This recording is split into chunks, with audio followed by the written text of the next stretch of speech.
Welcome to the Midnight Echoes. Before we dive into tonight's stories, I'd love to know, where are you watching from and what time is it there? Drop a comment below. It's always fascinating to see where our viewers are tuning in from. If you enjoy the stories, don't forget to like and subscribe to the channel. Now let's get comfortable, unwind, and prepare for tonight's eerie adventures.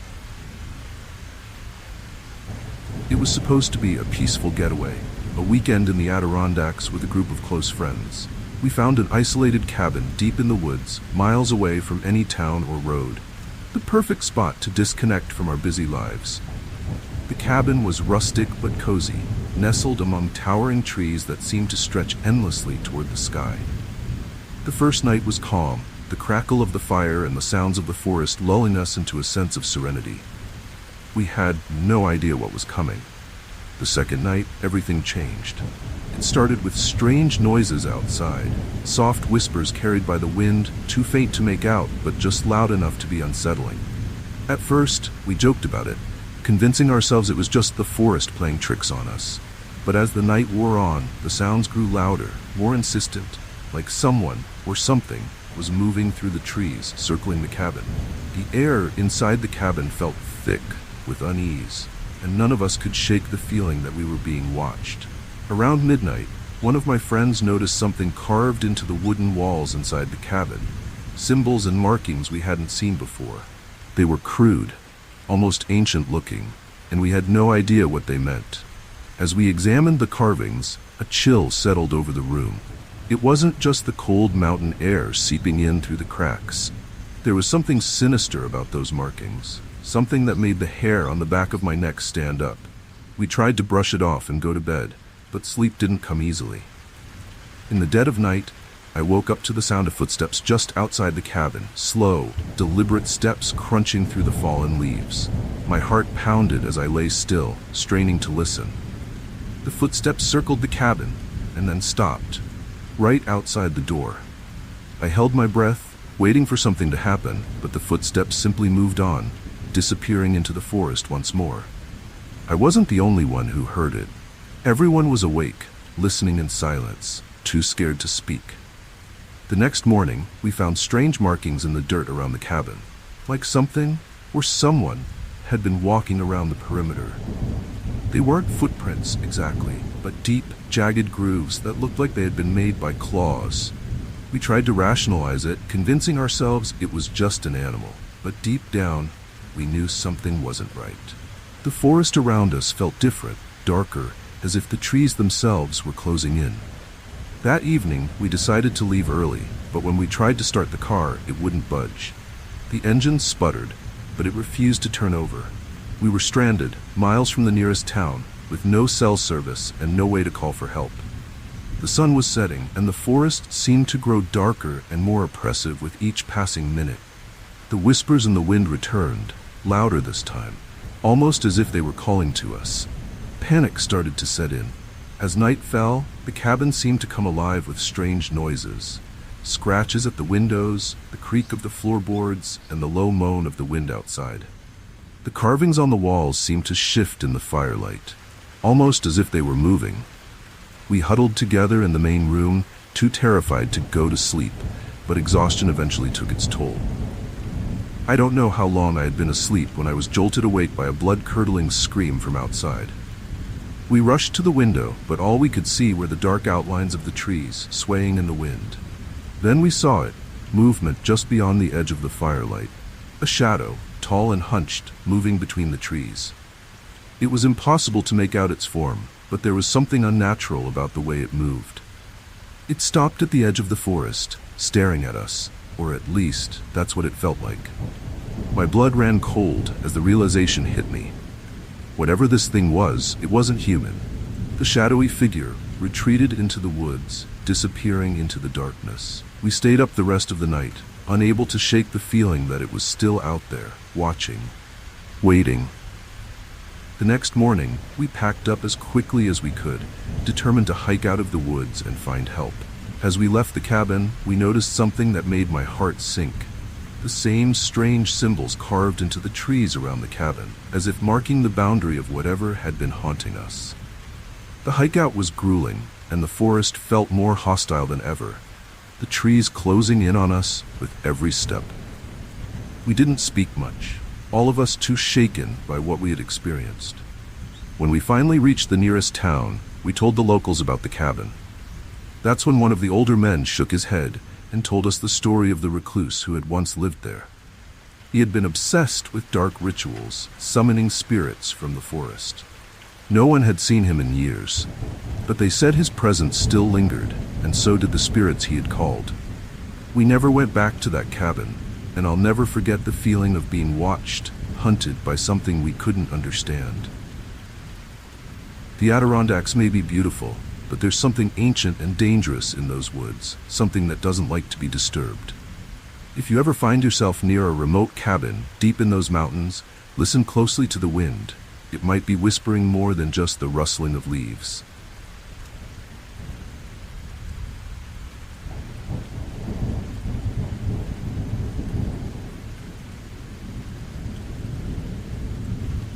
Boulder Creek, Colorado, was the kind of small mountain town where you could feel the history in the air. My friends and I had heard the stories, the legends of phantom footsteps that followed hikers along an old trail deep in the woods. Most people dismissed it as folklore, but for us, it was the perfect excuse for an adventurous weekend.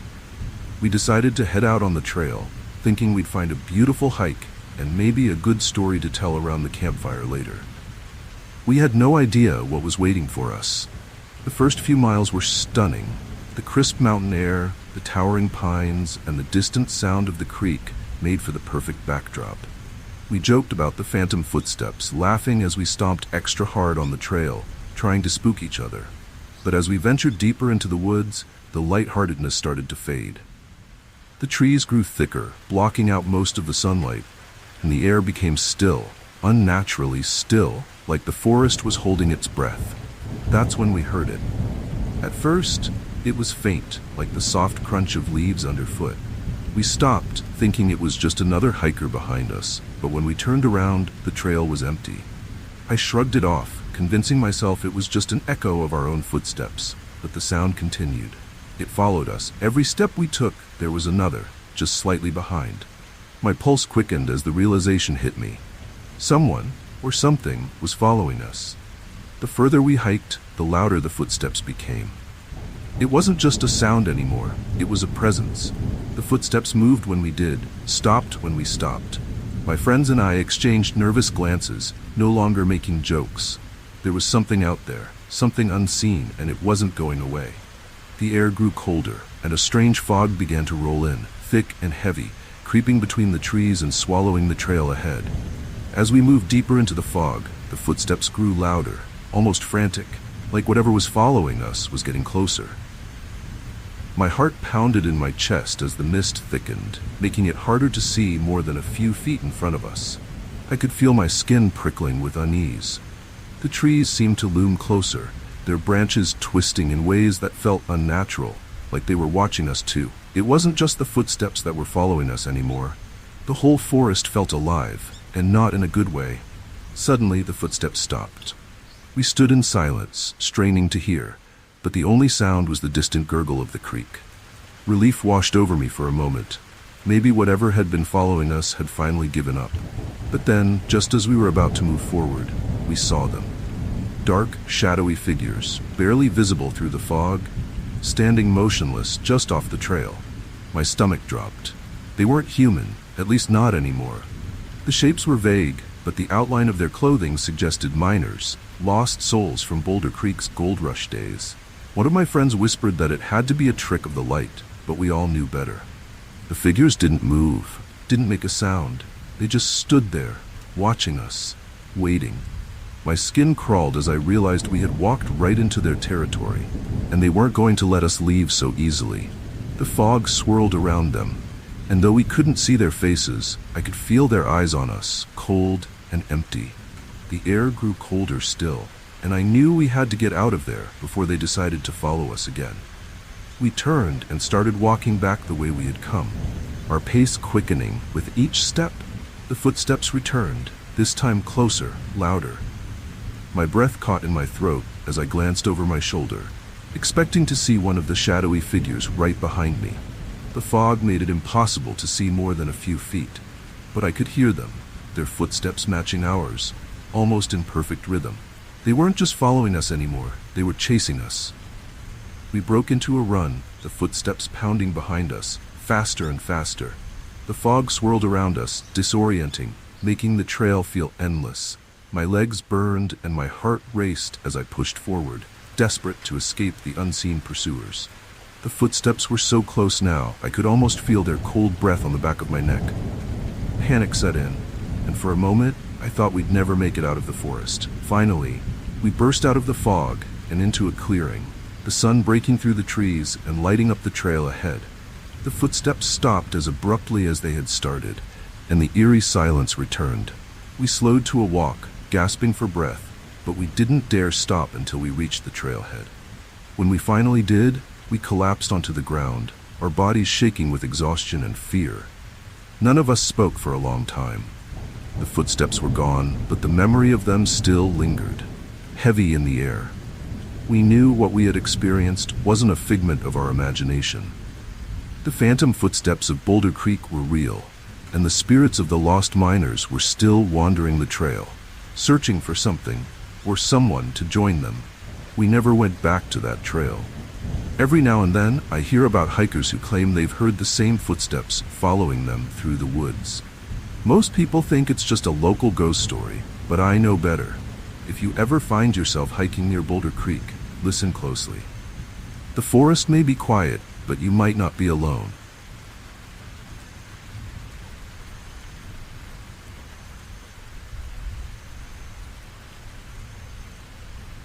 The abandoned schoolhouse on the outskirts of El Paso had been a local legend for as long as I could remember. People talked about the ghost of a teacher who died trying to save her students from a fire that destroyed part of the building over a century ago. Some claimed they heard her voice echoing through the halls, while others swore they saw ghostly figures of children still trapped inside, calling for help. My friends and I had heard all the stories, but we never thought much of them, until we dared each other to explore the place one night. The schoolhouse loomed ahead of us, its windows shattered, and the roof sagging from years of neglect. The desert winds howled through the broken glass, making it sound like the building was sighing, as if it had been waiting for someone to return. With flashlights in hand, we cautiously stepped inside, the floor creaking beneath our feet. The air was thick with dust, and a faint, burnt smell still lingered, even after all these years. I could feel my heart racing, but I kept telling myself it was just an old building, nothing more. As we made our way down the dark hallways, the atmosphere became more oppressive. The faded chalkboards and overturned desks gave the place an eerie, frozen-in-time feeling, like the students had just left moments before the fire. The deeper we went, the stronger the sensation of being watched became. My flashlight flickered, and that's when I heard it, the faint sound of chalk scratching against a blackboard. My stomach dropped. It was coming from one of the classrooms up ahead. We moved closer, the sound growing louder. When we reached the room, I hesitated before pushing open the door. Inside, the air felt colder, and the entire room was blanketed in dust. But on the blackboard there was fresh writing, as if someone had just been there. It was a single word: help. My blood ran cold. No one else had been in the building for years, and yet the words stood out starkly against the grime-covered chalkboard, like a desperate plea from the past. Before any of us could say a word, we heard the faint sound of children's voices, soft, almost like a distant echo of the past. They were reciting a lesson, repeating the words in unison, though the words themselves were unintelligible. I glanced at my friends, and the look on their faces told me they were hearing it too. We stood there, frozen, listening as the ghostly lesson played out in the empty room. My skin crawled, and every instinct told me to leave, but I couldn't move. Suddenly, the sound stopped, and the room fell into an eerie silence. Just as I was about to step out, the door slammed shut with a force that shook the walls. Panic set in as we rushed to open it, but it wouldn't budge. The temperature in the room dropped, and I could see my breath fogging in the air. Then, out of the corner of my eye, I saw her. The ghostly figure of a woman standing at the front of the classroom. She was dressed in an old-fashioned teacher's outfit, her eyes hollow, and her face twisted in a look of sorrow. The ghost of the teacher stood there, watching us, her hands clasped in front of her, as if waiting for us to respond to her silent plea. My heart pounded in my chest, and for a moment I thought she was going to speak. But instead, she simply raised her hand and pointed to the corner of the room, where a pile of charred desks and chairs had been pushed against the wall. I knew what she was trying to show us, what had happened to her students that night. The children's voices returned, louder this time, their tone more frantic, like they were crying out for help. I could feel the weight of their presence pressing down on us, as if the room itself was closing in.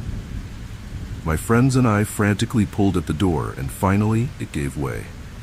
We stumbled into the hallway, gasping for air, but the voices followed us, echoing through the dark corridors as we ran toward the exit.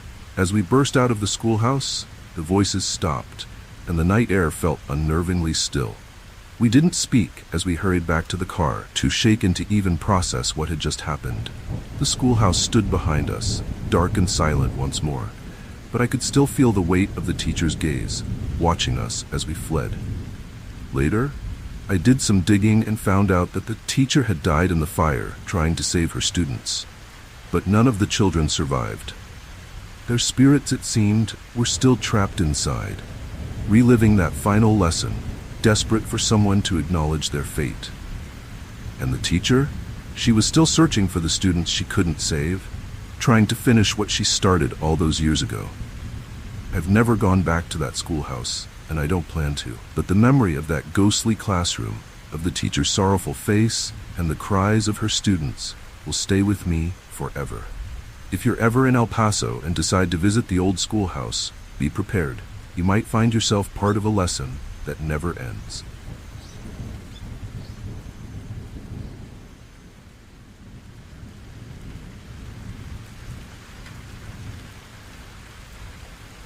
Driving along the long, desolate stretches of Route 66 always gave me a sense of freedom.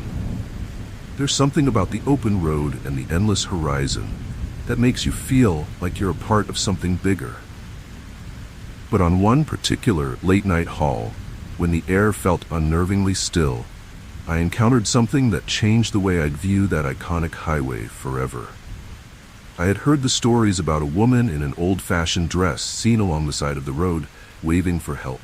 Most people laughed it off as a myth, but after that night, I wasn't laughing anymore. I had been driving for hours, the desert landscape fading into the darkness around me. The headlights of my truck cut through the night, revealing nothing but the empty road ahead. There wasn't another car in sight, not even a hint of civilization. It was just me, the road, and the hum of the engine. Then, in the distance, I saw her, standing on the shoulder of the highway, dressed in a long, flowing gown, like something out of the early 1900s. At first, I thought my eyes were playing tricks on me. No one would be out here, not in the middle of nowhere. But as I got closer, it became clear. She was real, or at least I thought she was. She stood there, motionless, her arm raised as if signaling for help. Her face was pale, her hair blowing softly in the wind, though I couldn't see her features clearly. Against my better judgment, I slowed the truck down, intending to pull over and see if she needed help. But the second I passed her, she vanished. Just like that. Gone. I slammed on the brakes, my heart pounding in my chest. I sat there in stunned silence, staring into the rearview mirror, expecting to see her standing there, but the road behind me was empty. The only sound was the faint rumble of the truck's engine. For a moment, I considered getting out to check, but something in my gut told me not to. Something wasn't right. Shaken, I decided to keep driving. But no more than a few minutes later, the temperature in the cab dropped sharply, so much so that I could see my breath. A cold, unnatural chill filled the air, and then I saw her again. This time, she was sitting in the passenger seat. My heart stopped. She wasn't looking at me, just staring out the window, her face expressionless, her hands resting in her lap. I could feel the cold radiating off of her, like she had brought the chill of the grave with her. I didn't know what to do. My hands gripped the wheel so tightly, my knuckles turned white. I wanted to scream, but my voice was stuck in my throat.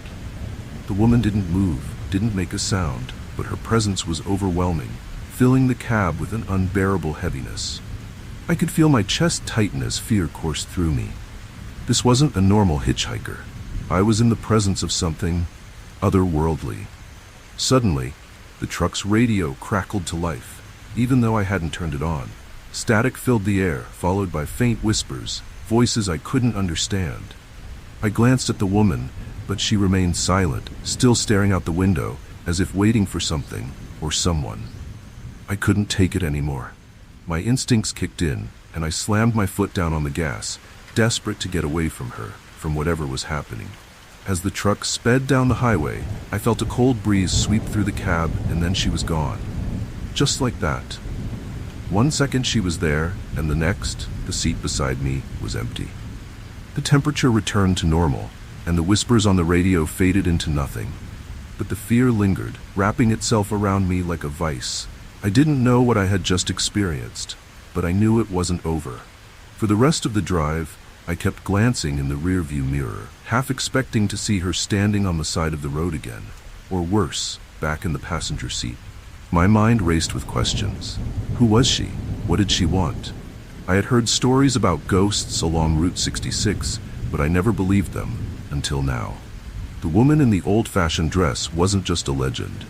She was real, and she had chosen me for some reason I couldn't understand. When I finally reached my destination, I couldn't bring myself to talk about what had happened. Who would believe me? But the memory of her face, her cold presence, haunted me long after the drive was over. I did some digging and found out that decades ago, a woman had died in a car accident along that stretch of Route 66. Some say she was on her way to meet her husband. Others say she was running from something, or someone. But one thing was clear. Her spirit was still out there, searching for something she would never find. Now, whenever I drive along Route 66, I keep my eyes on the road and my windows locked tight. I haven't seen her again, but I know she's still there waiting for the next unlucky soul to pass by.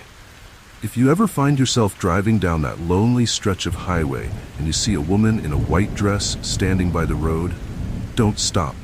Whatever she's looking for, you can't help her. And if you do stop, you might just find yourself with an unexpected passenger.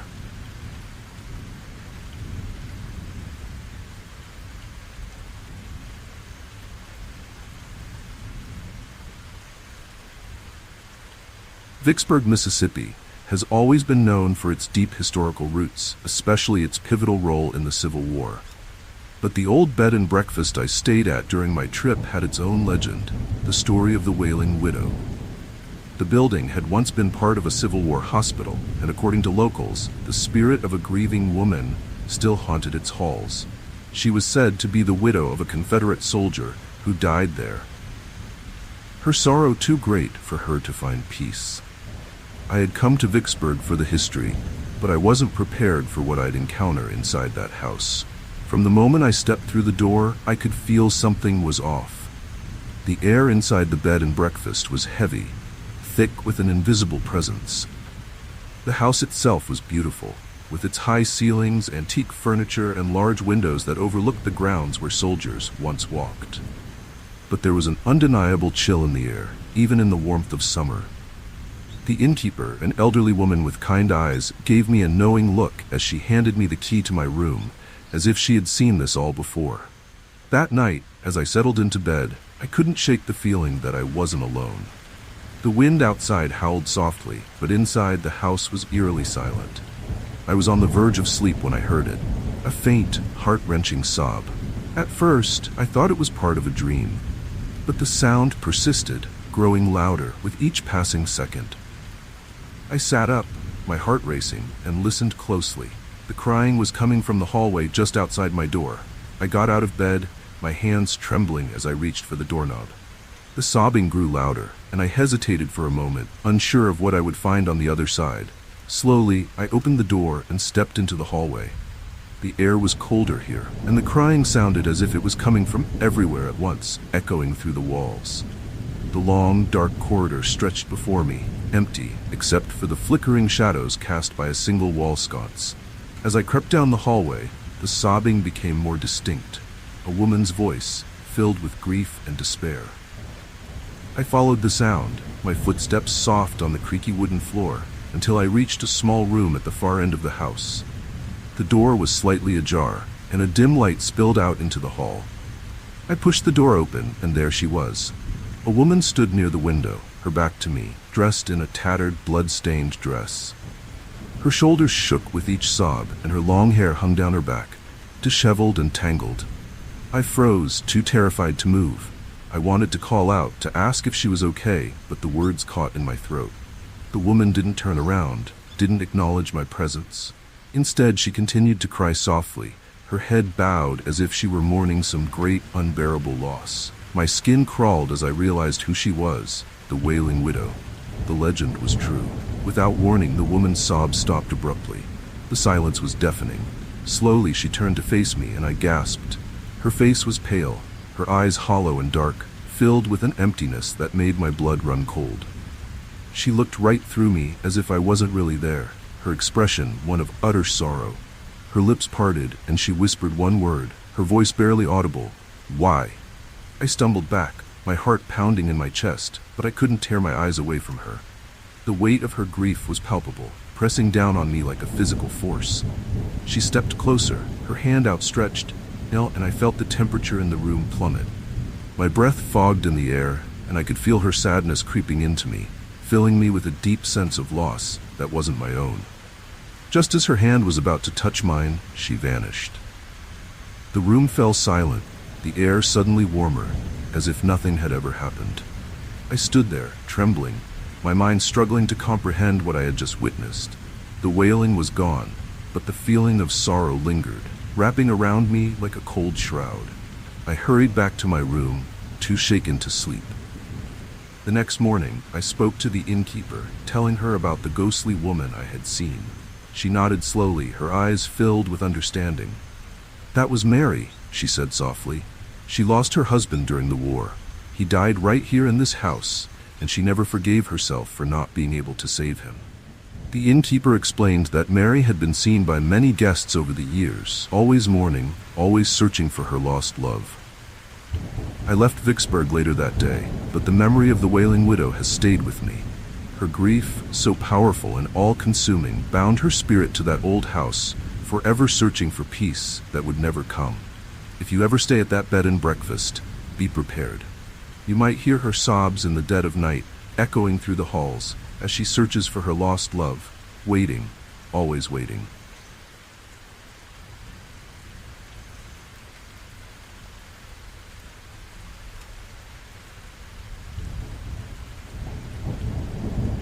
The fishermen of Cape Cod have always told stories of a ghostly ship that appears on the horizon during storms, its tattered sails flapping in the wind, only to vanish into the mist as quickly as it arrives. I never put much stock into those tales until I found myself on the water one night, chasing that very legend. My friends and I had heard the stories growing up, and on a whim, we decided to rent a small boat to see if we could catch a glimpse of the infamous ghost ship ourselves. We figured it would be a fun, spooky adventure, nothing more. But that night, the ocean had other plans. We set off just before dusk, the sky a swirling mix of purples and grays as a storm brewed on the horizon. The waves were calm at first, gently rocking our boat as we ventured farther from shore. We laughed, sharing drinks and stories, not taking the legends too seriously. But as the storm drew closer, the sea grew rougher, and the air thickened with tension. There was an eerie stillness in the moments before the first raindrop fell, as if the ocean itself was waiting for something to happen. Then, just as the storm hit, we saw it. A ship barely visible through the sheets of rain, its silhouette dark and looming against the turbulent sky. It looked old, far too old to be a modern vessel, with its tall, broken masts and weathered hull. At first, we thought it was just another fishing boat caught in the storm, but as we drew closer, it became clear that this was no ordinary ship. It was the ghost ship, just as the legends had described. The ship seemed to drift aimlessly, its sails torn and flapping wildly in the wind, yet it moved with a strange, unnatural grace. There was no crew on board, at least none that we could see.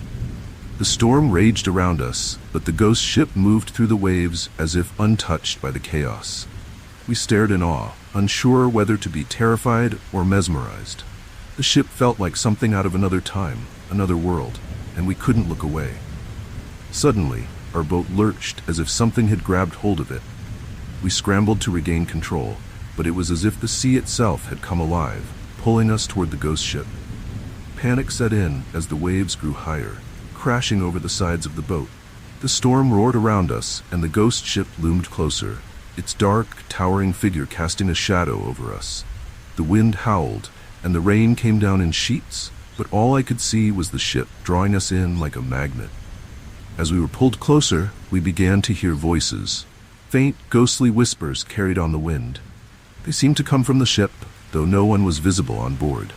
The whispers grew louder, more frantic, as if the spirits of the ship were calling out to us, desperate for something we couldn't understand. My heart raced, and I could feel the cold grip of fear wrapping around me. This wasn't just a legend. The ghost ship was real, and it wanted us. The ship's hull loomed just a few feet away, its weathered wood slick with rain and sea spray. We tried to turn the boat around, but it was no use. The sea had us in its grasp, dragging us toward the ghostly vessel. The voices grew louder, almost pleading now, and then we saw them. Ghostly figures, barely visible through the mist, standing on the deck. Their faces were hollow, their eyes dark and empty as they stared down at us. They weren't just watching, they were waiting. Before we knew it, we were alongside the ghost ship, our boat banging against its side. The ghostly crew stood motionless, their forms flickering like shadows in the storm. My blood ran cold as one of the spirits reached out a hand, beckoning us to join them. It was then that I realized what the legends had meant. The ghost ship didn't just haunt the waters. It collected souls, pulling anyone who ventured too close into its eternal voyage. With all our strength, we managed to break free from the ship's pull, the storm still raging around us. We fought against the waves, desperate to put distance between us and the ghostly vessel. The figures on the deck watched us go, their expressions unreadable, as if they were deciding whether or not to let us escape. The wind howled, the waves crashed, and slowly the ghost ship began to fade into the mist, disappearing as if it had never been there at all. When we finally made it back to shore, soaked and shaken, we sat in silence, too stunned to speak. The ghost ship was real, and we had come dangerously close to becoming part of its crew. I couldn't shake the image of those hollow-eyed spirits, standing silently on the deck, waiting for the next unlucky souls to join them. The next morning, I overheard some local fishermen talking about a storm that had rolled in the night before. One of them mentioned seeing a strange ship out on the water, but he dismissed it as nothing more than a trick of the light. I didn't say anything. I knew what we had seen was no illusion. The ghost ship of Cape Cod was real, and it was still out there, sailing the stormy seas, looking for its next crew. If you ever find yourself on the waters off Cape Cod during a storm, be careful. The ghost ship might appear, and if it does, you'd better hope you're far enough away. Because once it locks its sights on you, escaping its grasp isn't guaranteed.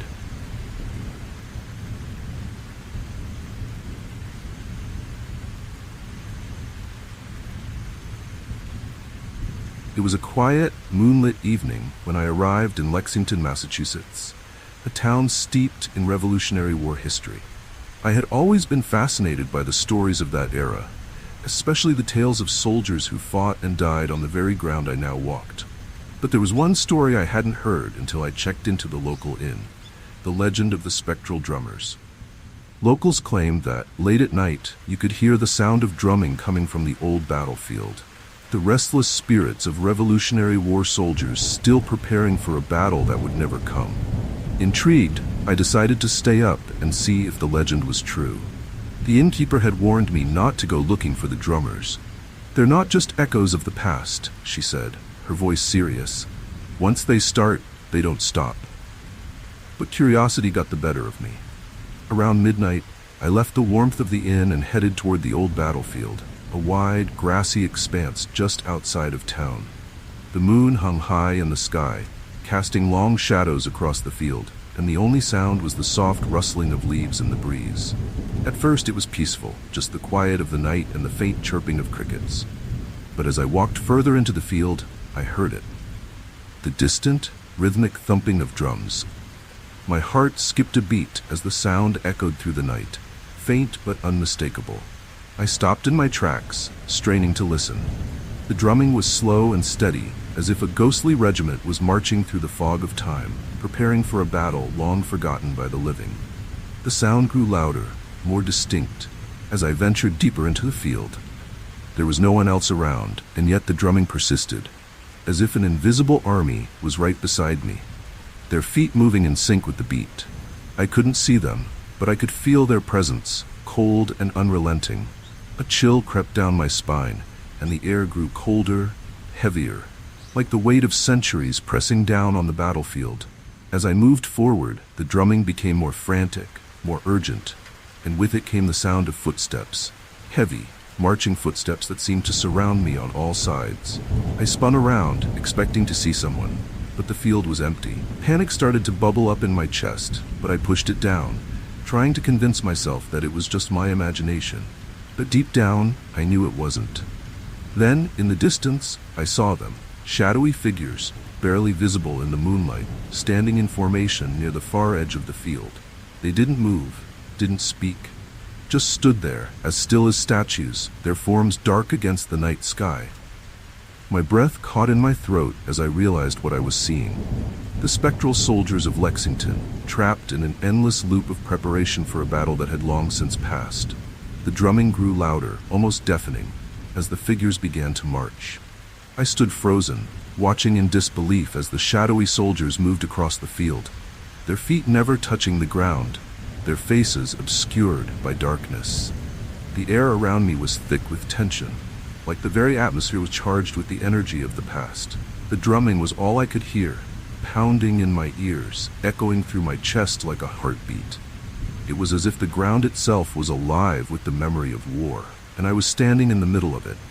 The soldiers marched closer, their forms becoming clearer, but their faces remained hidden, lost to the shadows of time. I wanted to run, to turn back toward the safety of the inn, but I couldn't move. I was rooted to the spot, caught between the present and the past, watching as the ghosts of Lexington prepared for a battle they would never fight. The drumming reached a fever pitch, and the air crackled with energy. Suddenly, the drumming stopped. The silence that followed was so abrupt it was almost painful. The spectral soldiers halted in their tracks, their dark forms standing motionless in the moonlit field. For a moment, everything was still, and then, one by one, the figures began to fade, dissolving into the night like mist dissipating in the morning sun. The battlefield was empty once more, but the weight of their presence lingered, heavy and oppressive. I stood there for what felt like an eternity, my heart pounding in my chest, my mind reeling from what I had just witnessed. The soldiers were gone, but their story remained, etched into the very soil of Lexington. Slowly I turned and made my way back to the inn, the weight of history pressing down on me with every step. I could still hear the faint echo of the drums in my ears, a reminder that some battles never truly end. The next morning, I told the innkeeper what I had experienced. She nodded, unsurprised, and simply said, "They've been marching for centuries. They'll keep marching until they're ready." I left Lexington that day, but the memory of the spectral drummers has stayed with me ever since. If you ever find yourself walking the fields of Lexington at night, listen closely. The soldiers are still there, preparing for a battle that will never come.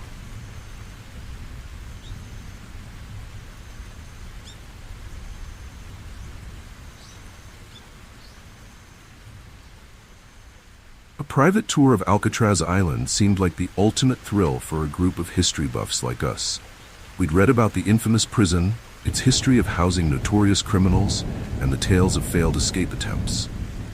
But the real draw was the stories of hauntings, whispers of ghostly figures wandering the abandoned cells, echoes of the past that refused to fade.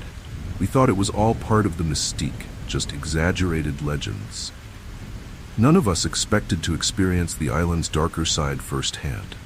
As the boat pulled up to the island, the once imposing prison loomed ahead of us, its decaying walls casting long shadows in the fading afternoon light. The air was cooler out here, the wind whipping through the bay, and the silence was unsettling. We were given a brief introduction by the tour guide before being left to explore Alcatraz on our own, just as the sun began to set. The guide warned us to stick together and not to wander too far into the more deteriorated parts of the prison. Looking back, we should have taken that advice more seriously. The first hour was fascinating, walking through the cold, echoing halls of the prison, imagining the lives of the inmates who had once been confined to these narrow cells. But as dusk fell and the shadows deepened, the atmosphere shifted. What had once been a place of curiosity became oppressive, the weight of the past pressing down on us. The sound of our footsteps seemed to carry unnaturally far, bouncing off the walls in ways that made us feel like we weren't alone. It started with the doors. We were standing in the cell block known as D Block, where the most dangerous inmates were held in solitary confinement. As we walked past the rows of cells, the heavy iron doors began to slam shut, one after the other, echoing through the block. There was no one else around. At first, we thought it was the wind or a malfunction in the aging structure, but the slamming was rhythmic, almost deliberate. My heart raced as the realization set in. Something unseen was moving through the prison with us. Trying to laugh it off, we continued our exploration, but the feeling of being watched was impossible to shake. In the silence between our conversations, we began to hear faint voices, low murmurs, like someone whispering just out of earshot. We followed the sound, but every time we thought we were getting closer, the voices seemed to move further away, luring us deeper into the bowels of the prison. It was as if the walls themselves were alive, remembering every conversation, every plea for freedom. Then one of us, the youngest in the group, swore he saw movement in one of the cells. We all turned, our flashlights illuminating the space where he pointed, and for a brief moment, we saw it too. A shadowy figure stood in the corner of the cell, dressed in the striped prison uniform that hadn't been worn for decades. His face was indistinct, blurred by the shadows, but his presence was undeniable. And just as quickly as we saw him, he was gone, leaving us standing there in stunned silence. From that point on, the tour turned from curiosity to fear. The air grew colder, and every noise seemed amplified, the clanking of metal, the distant sound of chains rattling. We made our way to the shower area, where we heard the unmistakable sound of laughter, deep and mocking, though there was no one else around. It was as if the ghosts of the inmates were playing with us, teasing us with their presence, reminding us that this was their territory, and we were intruding. As the night wore on, we began to see more figures, ghostly silhouettes pacing back and forth in the long corridors, their forms flickering like old film reels. Each time we approached, they would disappear, leaving only the eerie silence behind. But the most disturbing moment came when we entered the cafeteria. We heard the faint sound of metal trays being dragged across the tables, and then, in the dim light, we saw them, shadowy figures seated at the tables, eating their phantom meals as if they had never left. Panic began to set in as the figures stood up and turned toward us. Their faces were shrouded in darkness, but we could feel their eyes on us, cold and unforgiving. We backed out of the cafeteria, our nerves frayed, but the feeling of being followed was overwhelming. The footsteps, heavy and deliberate, echoed behind us as we hurried back toward the main cell block. Every step we took felt like a race against time, as if the ghosts were closing in on us. By the time we reached the entrance to the prison, we were practically running. The doors slammed shut behind us as we stepped out into the cool night air. The island's oppressive grip finally releasing us. We stood there, catching our breath, too shaken to speak. The boat ride back to the mainland was silent, the weight of what we had experienced hanging over us like a dark cloud. None of us dared to look back at the island. I haven't returned to Alcatraz since that night, and I'm not sure I ever will. The prison may be abandoned, but it is far from empty. The phantom tenants, those who lived, suffered, and died behind those walls, are still there, pacing their cells, waiting for the next group of visitors to disturb their restless existence. If you ever find yourself on Alcatraz, remember, it may be a historical landmark, but for the spirits trapped inside, it's still a prison.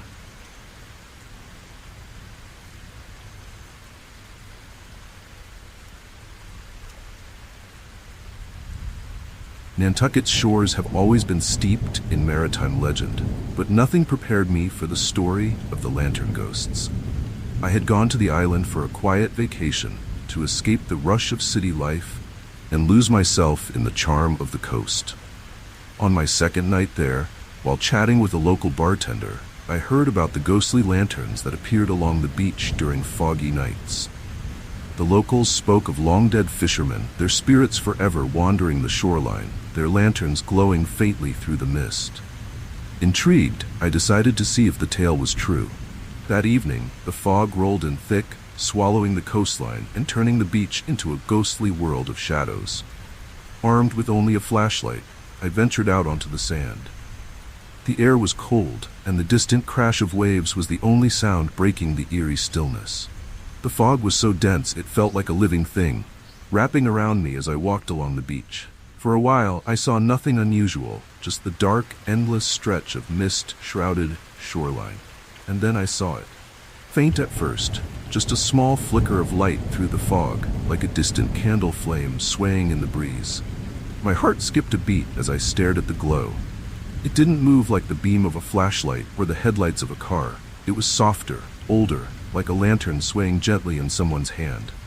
I blinked, trying to convince myself that it was just a trick of the light, but the glow persisted, growing brighter as it drifted closer. I stood frozen, watching as the light drew nearer, and soon I realized there was more than one. Several glowing orbs, like lanterns, bobbed along the shore, moving slowly through the fog. My pulse quickened as the eerie lights approached, but I couldn't tear my eyes away. There were no figures, no visible people holding the lanterns, just the lights, moving as if guided by unseen hands. The realization hit me like a cold wave. These were the lantern ghosts the locals had warned me about. As the lights passed by, I could hear the faint sound of voices carried on the wind. They were low and indistinct, like the murmurs of men talking quietly to one another. I strained to listen, trying to make out the words, but the voices were just out of reach, like they belonged to another time. The fog swirled around me, thick and impenetrable, and for a moment it felt as though I was standing on the edge of two worlds, the living and the dead. Suddenly, one of the lanterns stopped, hovering in place just a few yards away from me. My breath caught in my throat as I realized it wasn't moving away like the others. The light flickered, and I could feel the air grow colder, heavier. My body tensed as the soft, ghostly glow of the lantern seemed to pulse with an energy I couldn't explain. Then, without warning, the light moved toward me, slowly at first, but gaining speed with each passing second. Panic surged through me. I turned and ran, my feet sinking into the sand as I sprinted back toward the safety of the dunes. The fog was so thick, I could barely see where I was going, but I didn't dare stop. I could feel the cold presence of the lantern ghost behind me, its eerie light illuminating the fog around me like some spectral searchlight. My heart pounded in my chest as I pushed myself to move faster, the weight of the night pressing down on me. Just as I reached the edge of the beach, the light vanished. I collapsed onto the sand, gasping for air, my body trembling with fear. The fog had swallowed the lanterns once again, leaving the beach eerily silent. For a long time I sat there, staring out at the misty shoreline, half expecting the lights to return. But the ghosts had retreated back into the fog, their lanterns dimmed once more. The beach was quiet, but the weight of what I had experienced lingered. The next morning, I told one of the locals about my encounter. He nodded solemnly, his weathered face lined with understanding. "The lantern ghosts," he said. "Those poor fishermen, they never made it back to shore. Their ships went down in the fog, and they've been searching for home ever since. They'll lead you right into the ocean if you follow them." His words sent a shiver down my spine. I had been lucky. If I hadn't turned and run, I might have been lured to the water's edge, just like those lost sailors. I haven't returned to that beach at night since then. The lantern ghosts are still out there, forever wandering the shores of Nantucket, their glowing lights searching for a way home. And if you're ever walking the beach on a foggy night, be careful. If you see a faint light in the distance, don't follow it. The lantern ghosts are always looking for new souls to join them in their endless search for the shore.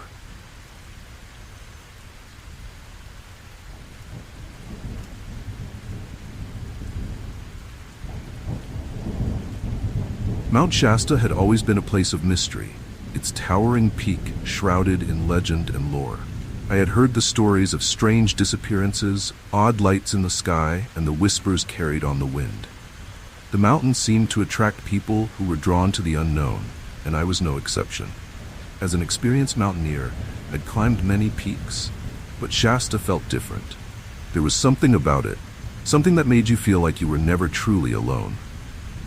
Still, the rumors about hikers vanishing into the mist intrigued me, and I wanted to see the mountain for myself. It was late summer when I made the trek, the skies clear and the air crisp as I began my ascent. The higher I climbed, the more isolated I felt, the sound of the wind and the crunch of gravel under my boots the only noises in the stillness. The beauty of Mount Shasta was undeniable, but there was also an undercurrent of unease. As I approached the tree line, the wind began to change. What had been a steady breeze turned into something more, almost like a low murmur, barely audible but persistent, as if the wind was carrying voices. At first I thought it was just the wind playing tricks on me, but as I continued my climb, the whispers grew more distinct. It sounded like words, faint and scattered, though I couldn't make out what they were saying. I stopped to listen, my heart pounding in my chest. But every time I tried to focus on the sound, it would fade, teasing me like a distant conversation just out of reach. The hairs on the back of my neck stood up, and I pressed on, trying to shake the feeling that I was being watched. By the time I reached the higher slopes, the wind was howling, the whispers carried along with it. The sky had darkened unexpectedly, thick clouds rolling in from nowhere, and the once clear path ahead was now obscured by mist. Visibility dropped to almost nothing, and I had to slow my pace. The whispers were louder now, swirling around me, too fragmented to understand but too persistent to ignore. I started to feel lightheaded, like the air itself was growing thin, and that's when I saw them, shadowy figures moving through the fog. I froze, my eyes straining to make sense of what I was seeing. The figures moved slowly, almost gliding, their forms barely discernible in the mist. They seemed human, but there was something off about them, something unnatural. My heart raced as one of the figures turned toward me, its face obscured by the swirling fog, and for a moment I felt a deep, bone-chilling cold. The figure beckoned to me, its arm raised as if inviting me to follow. Fear gripped me, but I was rooted to the spot, unable to tear my gaze away. The whispers intensified, wrapping around me like the wind itself was trying to pull me closer to these ghostly apparitions. My mind raced, trying to make sense of what I was seeing. Were they other hikers? Lost souls? The legends of Mount Shasta came flooding back. Stories of ancient spirits, of people vanishing into the mountain's depths, never to be seen again. I didn't know what to believe, but every instinct told me to turn back. I took a step backward, my legs trembling as I tried to break free from the trance-like state that had overtaken me. The figures remained where they were, watching, waiting. With every step I took away from them, the whispers seemed to grow more frantic, as if they were warning me not to leave. The air felt thick, oppressive, and my head spun as I struggled to breathe. I stumbled, catching myself just before I fell, and that's when I saw it, a faint, glowing light deep within the fog, far below the surface of the mountain. The light pulsed faintly, beckoning me just like the figures had. My heart raced as I stared at it, the whispers swirling around me, growing louder, more insistent. For a brief moment, I considered following the light, drawn by a force I couldn't explain. But something deep inside me screamed that it was a trap, that whatever lay ahead was not something I wanted to find. With every ounce of strength I had left, I turned and bolted in the opposite direction, desperate to put as much distance as I could between myself and the eerie presence that seemed to envelop the mountain. The descent was a blur of fear and adrenaline. The wind roared around me, the whispers now a cacophony of voices, pleading, demanding, calling my name. I didn't stop until I reached the tree line, my legs burning and my lungs screaming for air. Only when I was certain the mist had thinned and the wind had died down did I allow myself to breathe. The whispers had stopped, the figures gone, but the weight of what I had seen still pressed heavily on me. When I finally made it back to the base of the mountain, I collapsed onto the ground, gasping for breath. The sky had cleared, the mist gone as if it had never been there, and the mountain stood tall and silent once more. But I knew what I had experienced was real. The whispers, the figures, the strange light, they weren't just in my head. Mount Shasta held secrets, dark and ancient, and I had come far too close to uncovering them. I never returned to Mount Shasta after that day. The mountain is beautiful, yes, but it's also dangerous, not just in the physical sense, but in the way it draws people in, tempting them to explore its mysteries. If you ever find yourself on its slopes and you hear the wind whispering your name, turn back. The spirits of Mount Shasta are always waiting, and once they find you, they won't let go.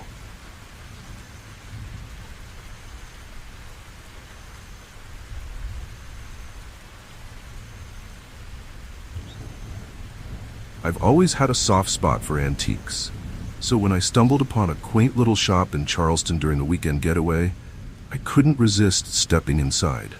The place was filled with the kinds of treasures you only find in old southern cities: worn furniture, vintage jewelry, and old toys. Among the collection was a porcelain doll tucked away in a dusty corner, with a delicate white dress and wide, unblinking eyes. It caught my attention immediately. Something about the doll seemed almost lifelike. The shop owner noticed my interest and smiled, though there was something off about the way he looked at the doll. "That one's been here for as long as I can remember," he said, a strange edge in his voice. I bought the doll, thinking it would make a charming gift for my daughter. She loved all things vintage, and this doll seemed like the perfect addition to her collection. As I drove home with it in the passenger seat, the streets of Charleston faded behind me, and I felt a creeping unease settle over me, though I tried to brush it off. The doll sat silently, its wide eyes seeming to follow the movement of the car. I couldn't shake the feeling that something wasn't quite right about it, but I told myself it was just my imagination. When I gave the doll to my daughter, she was thrilled.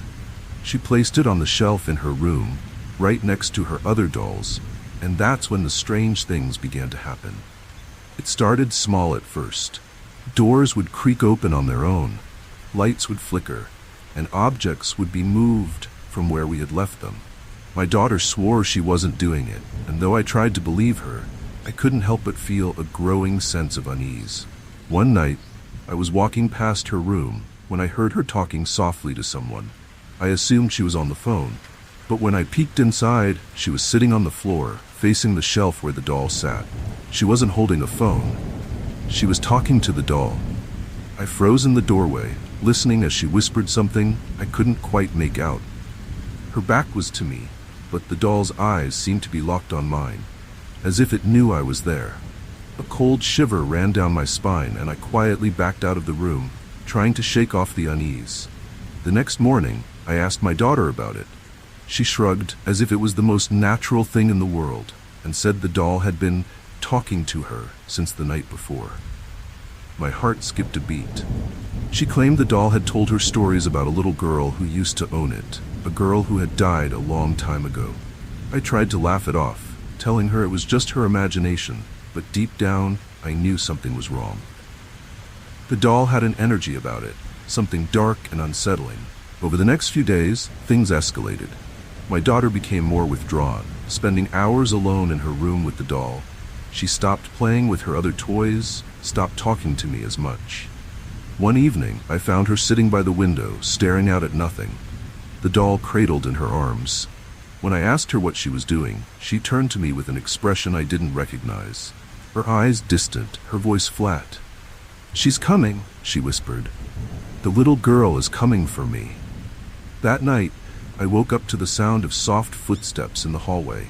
Groggy and confused, I got up to check on my daughter. When I opened her bedroom door, the sight that greeted me sent chills down my spine. The doll was no longer on the shelf. It was lying in the middle of the floor, and my daughter was standing by the window again, staring out into the darkness. Her hands were pressed against the glass, and she was whispering something I couldn't understand. I rushed over to her, shaking her gently, and she snapped out of her trance-like state, looking around in confusion. She had no memory of how she had gotten there. I scooped her up and took her to my room, trying to calm my racing heart. The doll stayed behind, its cold, glassy eyes watching as we left the room. I knew then that I couldn't keep it in the house any longer. Whatever curse the doll carried, it was trying to claim my daughter. The next morning, I returned to the antique shop, doll in hand, ready to demand answers. The shop owner wasn't surprised to see me. In fact, he seemed to be expecting me. "That doll doesn't belong to anyone," he said quietly. "It's been passed around for years, and every time someone tries to keep it, things go wrong." He explained that the doll had once belonged to a little girl who had died tragically in the early 1900s. Since then, it had carried her spirit, attaching itself to anyone who dared take it home. I left the doll with him, refusing to ask any more questions. I just wanted it gone, out of my life and out of my daughter's. I never told her what I had done, and though she asked about the doll for a few days, she eventually forgot. But I haven't forgotten. Sometimes, late at night, I wonder if the doll is still sitting in that dusty old shop, waiting for the next curious soul to come along and take it home. And I wonder if, somewhere in Charleston, there's still a little girl searching for a new friend to play with.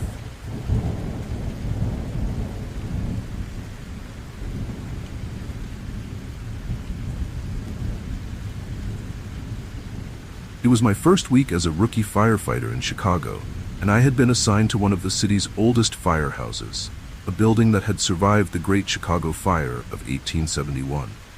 The station had a storied history, and the older guys loved to share tales of the firefighters who had served before us, some of whom had died in the line of duty. But there was one story they didn't like to talk about: the legend of the phantom firefighters. They said that, late at night, you could hear the sound of footsteps in the halls, and sometimes, if you were unlucky, you might catch a glimpse of them. Firefighters from long ago, still on duty, waiting for a fire that would never come. I didn't think much of it at first. It was just one of those things older firefighters tell the rookies to mess with them. But after a few quiet nights, I started noticing things. Strange things. The firehouse was old, sure, but the noises didn't feel like the usual creaks and groans of an old building. Late at night, when the rest of the crew was asleep, I'd hear the sound of heavy boots walking through the halls, stopping outside the door of the bunk room. I'd get up to check, but every time, the hallways were empty. One night, I was assigned to stay late for a shift change. The firehouse was quiet, the only sound the faint hum of the city outside. I was sitting in the kitchen, flipping through a magazine when I heard it again, those heavy, deliberate footsteps. This time they weren't just passing through the halls, they were coming down the stairs, getting closer and closer. My heart started to race as I stood up and listened, expecting one of the guys to walk through the door. But no one did. The footsteps stopped just outside the kitchen door, and for a long moment everything was still. I held my breath, waiting, but no one came in. Finally, I worked up the courage to check the hallway. It was empty. My skin prickled with unease. The air felt different, colder, heavier, and I couldn't shake the feeling that I was being watched. I tried to laugh it off, telling myself it was just my imagination. But deep down, I knew something was off. The firehouse wasn't empty. Later that week, during a late-night call, I asked one of the older firefighters about the phantom firefighters. He sighed and told me that many years ago, during the Great Chicago Fire, several firefighters from our station had died while trying to save a collapsing building. Their spirits, he said, never left the firehouse. They stayed behind, still waiting for the next alarm, still ready to fight a fire that would never come. It was just a story, he assured me, but the look in his eyes told me he believed it more than he wanted to admit. A few nights after that conversation, I was back on the night shift. It was a quiet evening, no calls, no alarms. As I sat in the lounge, the lights flickered, and a sudden chill filled the air. I looked up, and there they were, 3 figures standing in the shadows at the far end of the room. They wore old-fashioned firefighting gear, their uniforms dirty and worn, their faces obscured by the dim light. My breath caught in my throat as I stared at them, too shocked to move. They didn't say anything, didn't make a sound. They just stood there, watching. I blinked, and in that instant, they were gone. The lights flickered again, and the room felt warm once more. But the memory of those ghostly figures stayed with me. I didn't tell anyone about what I'd seen. Who would believe me? But the phantom firefighters were real, and I had seen them with my own eyes. After that, the strange occurrences became more frequent. Lights would turn on and off by themselves, doors would open and close without anyone nearby, and the sound of footsteps echoed through the station at all hours of the night. The crew joked about the ghosts, but I knew they were real. Every night, as I lay in my bunk, I could hear the sound of boots pacing back and forth, as if the phantom firefighters were patrolling the halls, keeping watch over the station. One night, the alarm went off, and we scrambled to respond to a call. As we raced to get our gear on, I noticed something strange. In the reflection of the windows, I saw them again, those same three figures, suiting up alongside us. My heart raced as I glanced around the room, but no one else seemed to notice. The phantom firefighters were gearing up, just like they had done so many years ago, ready for a fire that no longer existed. As we pulled out of the station, the reflection disappeared, but I couldn't shake the feeling that they had been there, preparing to respond with us. The call turned out to be a false alarm, but the experience stayed with me. The phantom firefighters weren't just legends.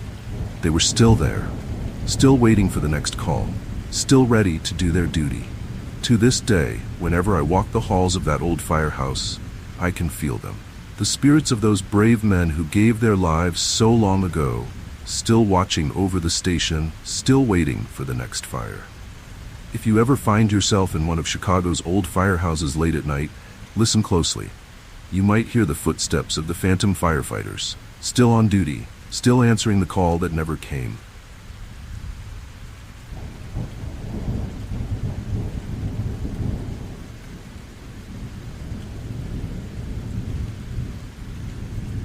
There's an old house in Detroit's west side that has a reputation for being haunted. The place had been abandoned for years, left to rot with boarded-up windows and overgrown weeds swallowing the yard. Yet, for as long as anyone could remember, neighbors reported hearing the sound of a baby crying late at night. I didn't believe it when I first heard the stories. After all, urban legends grow wild in old cities like Detroit, but that changed when I moved into the house next door. The house was a wreck, sure, but it had good bones, and I thought it had potential. From the moment I moved in, the locals made it clear that something was wrong with the house next door. They avoided it like the plague, especially after dark. One evening, I asked a neighbor about it, and he just shook his head, muttering something about the crying baby. He wouldn't say more, but the look on his face told me enough. He believed it. A week later, I heard it for the first time. It was just after midnight, and I had been asleep when a faint sound woke me. At first, I thought it was a stray cat or maybe a distant car alarm, but as I listened closer, my blood ran cold. It was a baby crying, soft at first but persistent. It echoed through the walls of the house next door, muffled but unmistakable. I got up, peered through my window, but the old house was as dark and lifeless as ever. The crying continued night after night, always around the same time. I told myself it had to be some kind of prank or an animal, but deep down I knew that wasn't it. The sound was too human, too chilling. The worst part, no matter how closely I listened, the source of the crying seemed to shift, like it was coming from different parts of the house. Sometimes the attic, sometimes the basement. It felt like the baby was moving, searching for something. One night, curiosity got the better of me. I decided to check out the house for myself. I grabbed a flashlight and headed over just after sunset. The old place loomed ahead of me, its broken windows staring back like dead eyes. As I pushed open the rusted gate, a sudden chill ran through me. The air felt heavier here, like the house was holding its breath. I told myself it was just nerves and forced myself to step inside. The moment I crossed the threshold, the crying started again, but this time it was louder, closer. The sound filled the empty rooms, bouncing off the decaying walls. My heart raced as I moved through the house, trying to follow the noise. Every step felt like walking through a nightmare. The floors creaked beneath me, and the air grew colder the deeper I went. The crying led me to the stairs, and without thinking, I climbed them, each step echoing louder than the last. When I reached the top, the crying stopped. The silence that followed was deafening, pressing down on me like a weight. I stood frozen, listening for any sign of movement, but the house was still. That's when I noticed something. The faint sound of a lullaby, barely audible, like someone humming just out of earshot. My stomach twisted with dread, but I couldn't stop myself from walking toward it. I followed the humming to a small bedroom at the end of the hall. The door was slightly ajar, and the moment I touched it, the crying started again, louder and more frantic than before.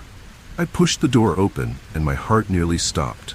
In the middle of the room, illuminated by a shaft of moonlight from the broken window, was an old crib. The wood was rotting, the mattress stained and torn, but there was no baby.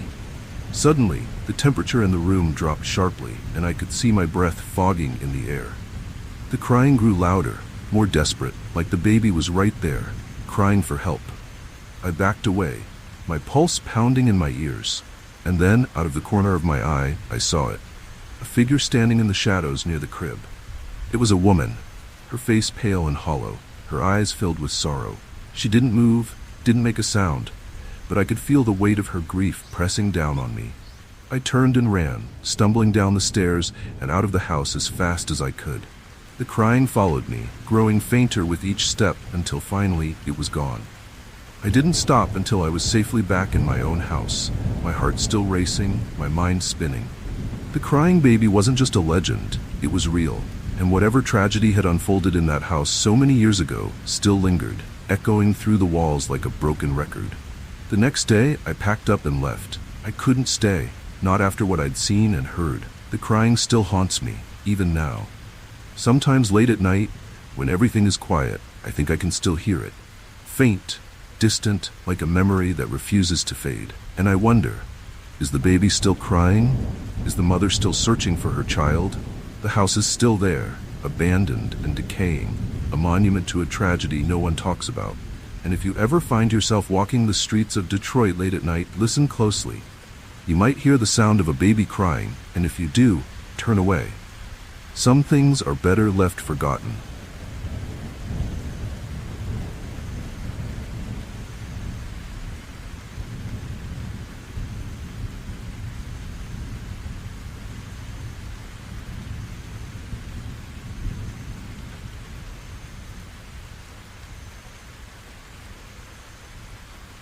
Butte, Montana is a place where the past never quite lets go.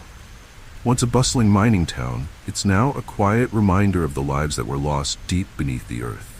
The old mines have long since shut down, but stories about the men who died down there linger.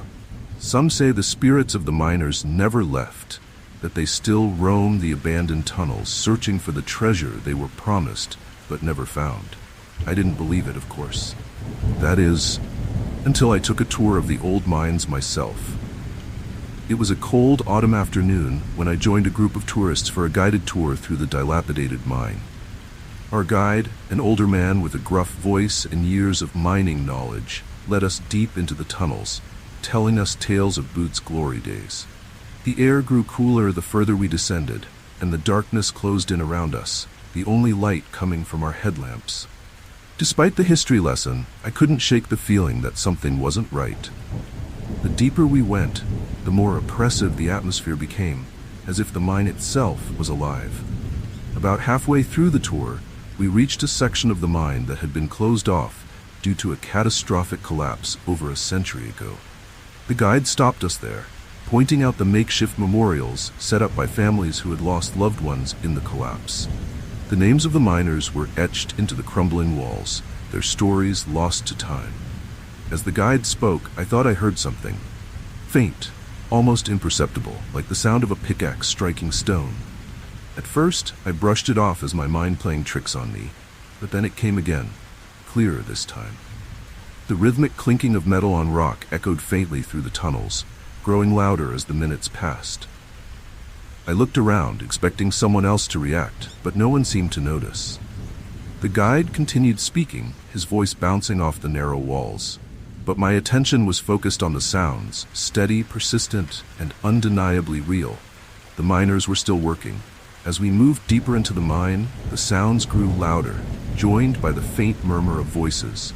It was like listening to a conversation from another room, low, indistinct, but definitely there. My skin prickled with unease, and I glanced over at the others in the group. A few of them looked uneasy as well, their eyes darting around the dark corners of the tunnel. The guide, however, seemed unfazed. Maybe he was used to it, or maybe he just didn't hear it. But I did. Suddenly, the lights flickered. For a brief moment, we were plunged into darkness, and my heart raced. When the lights came back on, I caught a glimpse of something, or someone, moving in the shadows at the far end of the tunnel. It was quick, just a flicker of movement, but it was enough to send a chill down my spine. The figure was dressed in old mining gear, the kind worn by the men who had worked these tunnels 100 years ago. But when I blinked, it was gone. I wasn't the only one who saw it. A woman at the back of the group gasped, and the guide, sensing the growing tension, tried to reassure us. "Just the shadows playing tricks," he said, his voice calm, but there was a nervous edge to it. The clinking of pickaxes and the soft murmurs of voices persisted, growing louder the further we went. The guide quickened his pace, clearly eager to get us out of there. As we neared the end of the tour, the voices grew clearer. It wasn't just murmuring anymore, it was full conversations, though I couldn't make out the words. It was like the miners were still down there, working tirelessly, unaware that their time had passed. The air grew colder, and the walls seemed to close in on us. My heart pounded in my chest, and I could feel the weight of the mountain pressing down. We needed to leave. Just before we reached the exit, the tunnel grew unnervingly quiet. The clinking stopped, the voices faded, and for a moment, there was nothing but the sound of our footsteps echoing through the dark. But then, from deep within the mine, a single voice rang out, clear, desperate, and filled with anguish. "Help us." My blood ran cold. It wasn't a whisper or a murmur. It was a plea, a cry for help from the depths of the earth, and it sent a shiver down my spine like nothing I'd ever felt before. We hurried out of the mine, the cold autumn air feeling like a welcome embrace as we emerged from the suffocating darkness. No one spoke for a long time, the weight of what we had heard hanging over us like a dark cloud. The guide made a few half-hearted jokes about the ghosts of the miners, but none of us were laughing. What we had experienced wasn't a trick of the light or the imagination. The miners were still down there, trapped in the tunnels, still searching for something they would never find. I left Butte the next morning, but the memory of that mine still haunts me. The cries of the miners, the clinking of their pickaxes, the ghostly figures moving through the shadows, none of it felt like a legend anymore. It was real. If you ever find yourself in Butte, Montana, and decide to tour the old mines, be prepared. The miners never left, and they're still waiting for someone to dig them out.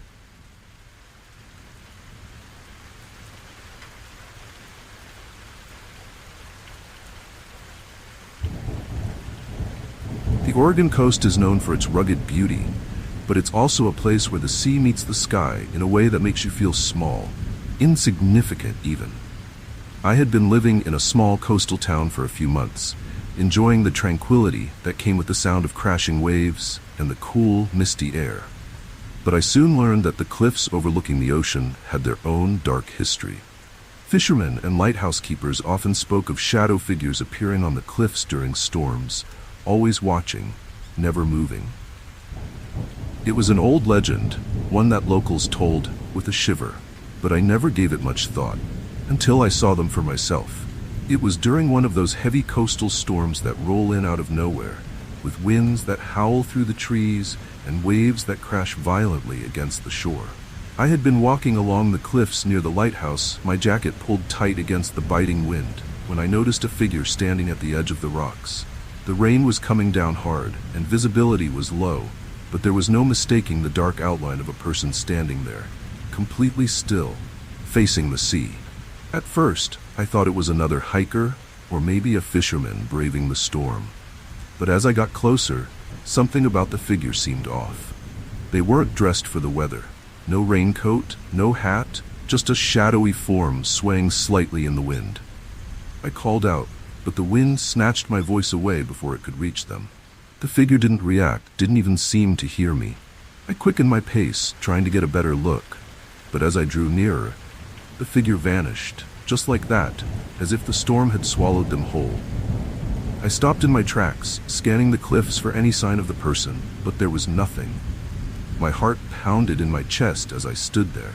the wind and rain lashing against me. The cliffs were empty, save for the angry waves crashing below. I told myself it was just the storm playing tricks on my eyes, but deep down, I knew something was wrong. The figure had been too real, too solid to be a trick of the light. Shaken, I made my way back to town, trying to push the experience out of my mind. But over the next few days, I couldn't stop thinking about it. I asked a few locals about the shadow figures on the cliffs, and their reactions only deepened my unease. Everyone I spoke to had a story, a sighting of their own, a relative who had seen the figures during storms, always standing at the edge of the cliffs, always watching the sea. And the strangest part? No one could ever get close to them. The figures would disappear before anyone could reach them. One old fisherman told me the figures were the spirits of sailors who had died in a shipwreck long ago. Their bodies were never recovered, and now their ghosts returned to the cliffs during every storm, waiting for their ship to come in. I wanted to dismiss it as a local legend, but after what I'd seen, I wasn't so sure. The next time a storm rolled in, I found myself drawn back to the cliffs, compelled to see the figures again, to prove to myself that it was all in my head.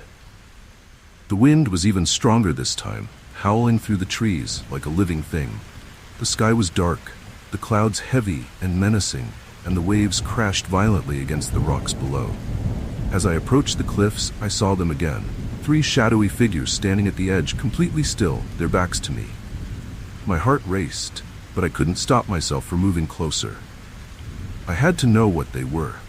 As I got closer, the wind seemed to pick up, and the figures began to sway in unison, like they were part of the storm itself. I called out again, but just like before, my voice was swallowed by the wind.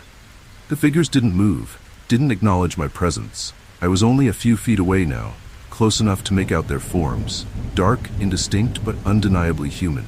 And then, just as before, they vanished. This time, though, I saw something else. As the figures disappeared, a strange mist began to rise from the sea, swirling around the base of the cliffs.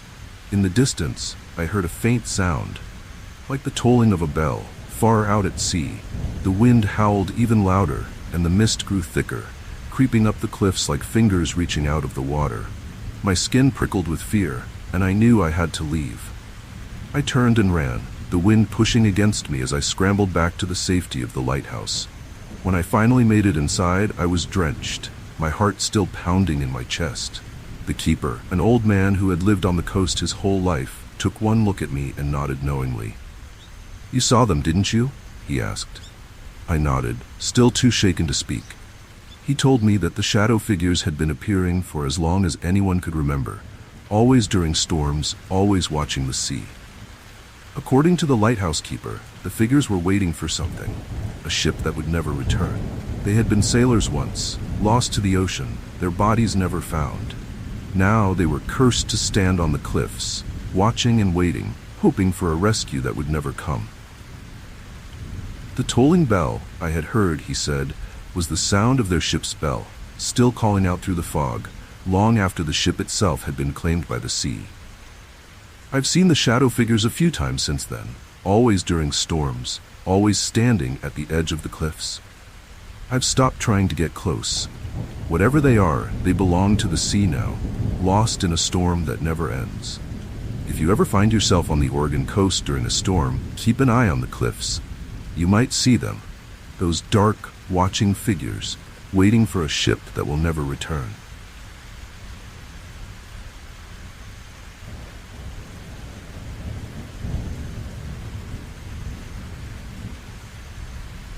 The Appalachian Mountains are beautiful, but they've always had a reputation for being haunted. People talk about old spirits, phantom lights, and eerie sounds that echo through the valleys at night. But the strangest story I'd heard was about a ghost car, a vehicle that supposedly races alongside drivers before vanishing into thin air. I'd heard the tale from a friend who grew up in the area, but like most urban legends, I didn't believe it. At least, not until I experienced it myself. I was driving through the mountains late one evening, heading back from a weekend getaway. The sun had set, and the twisting, narrow roads were cloaked in darkness. The air was cool, and the thick canopy of trees made the road feel even more isolated. I had my windows down, letting the fresh mountain breeze in as I navigated the sharp turns. It was peaceful, or at least it was until I noticed a pair of headlights in my rearview mirror. At first, I didn't think much of it. Another car on these winding roads was nothing unusual, but something about the headlights felt off. They were too bright, too close. It was as if the car behind me was speeding up, pushing me to go faster. I glanced again in the rearview mirror, but the car seemed different, older, like something out of a distant past. Its headlights flickered unnaturally, and I couldn't shake the feeling that something wasn't right. I pressed my foot on the gas, increasing my speed as I rounded another sharp bend. But no matter how fast I went, the ghostly car stayed right behind me, matching my speed perfectly. My heart raced as I gripped the steering wheel tighter, trying to keep my eyes on the road ahead. The twists and turns of the mountain roads were dangerous enough without the pressure of this phantom vehicle tailing me so closely. And then, without warning, it pulled up alongside me. It was an old car, something from the 1950s, its faded black paint barely visible in the dim light.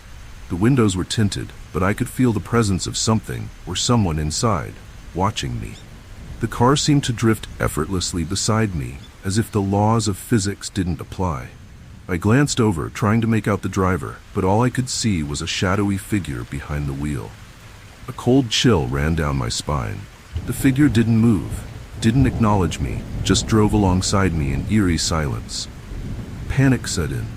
I pushed the pedal to the floor, hoping to outrun whatever this thing was, but the car matched my speed without any effort. I could hear the engine roaring, but it didn't sound like any engine I had ever heard before. It was distorted, almost like it was echoing from another time. The road twisted again, and I narrowly avoided swerving off the edge of the mountain. My heart pounded in my chest, and my hands were slick with sweat. The ghost car showed no signs of stopping. Then, just as suddenly as it had appeared, the car veered off into the darkness, disappearing around the next curve. I hit the brakes, my tires screeching on the pavement as I came to a halt. My pulse was racing, my mind spinning as I tried to process what had just happened. The road ahead was empty, the headlights of the ghost car gone as if it had never been there at all. The silence that followed was almost unbearable, broken only by the soft rustle of the trees in the wind. I sat there for what felt like hours, trying to calm my racing heart. My mind raced through the possibilities. Was it a prank? An old car someone was restoring? But the way it moved, the way it felt, it was like something out of a nightmare. I couldn't shake the feeling that what I had seen wasn't just another car. It was something else entirely, something not of this world. Eventually, I mustered the courage to start driving again. I kept my speed slow, my eyes darting between the road ahead and the rearview mirror, half expecting the ghost car to return at any moment. But the rest of the drive was uneventful, the twisting roads empty and quiet. Still, I couldn't shake the feeling that I wasn't alone, that the car was still out there, watching from the shadows, waiting for its next target. When I got back home, I told my friend what had happened. He didn't laugh or tell me I was crazy. Instead, he nodded grimly. "You saw it," he said. "The ghost car." He explained that many people had reported seeing the same thing over the years. An old car from decades past that appears out of nowhere, racing alongside drivers before vanishing into the night. Some say it's the spirit of a reckless driver who died in a crash on those same mountain roads. Others believe it's something darker, a specter from a time long forgotten, cursed to roam the roads forever. I haven't driven through the Appalachian Mountains at night since then. The thought of that car, the way it appeared and disappeared, still haunts me. If you ever find yourself on those winding roads late at night and see headlights in your rearview mirror, be careful. It might just be another car, or it might be something else entirely. Something that doesn't belong to this world, but is still looking for a race it will never win.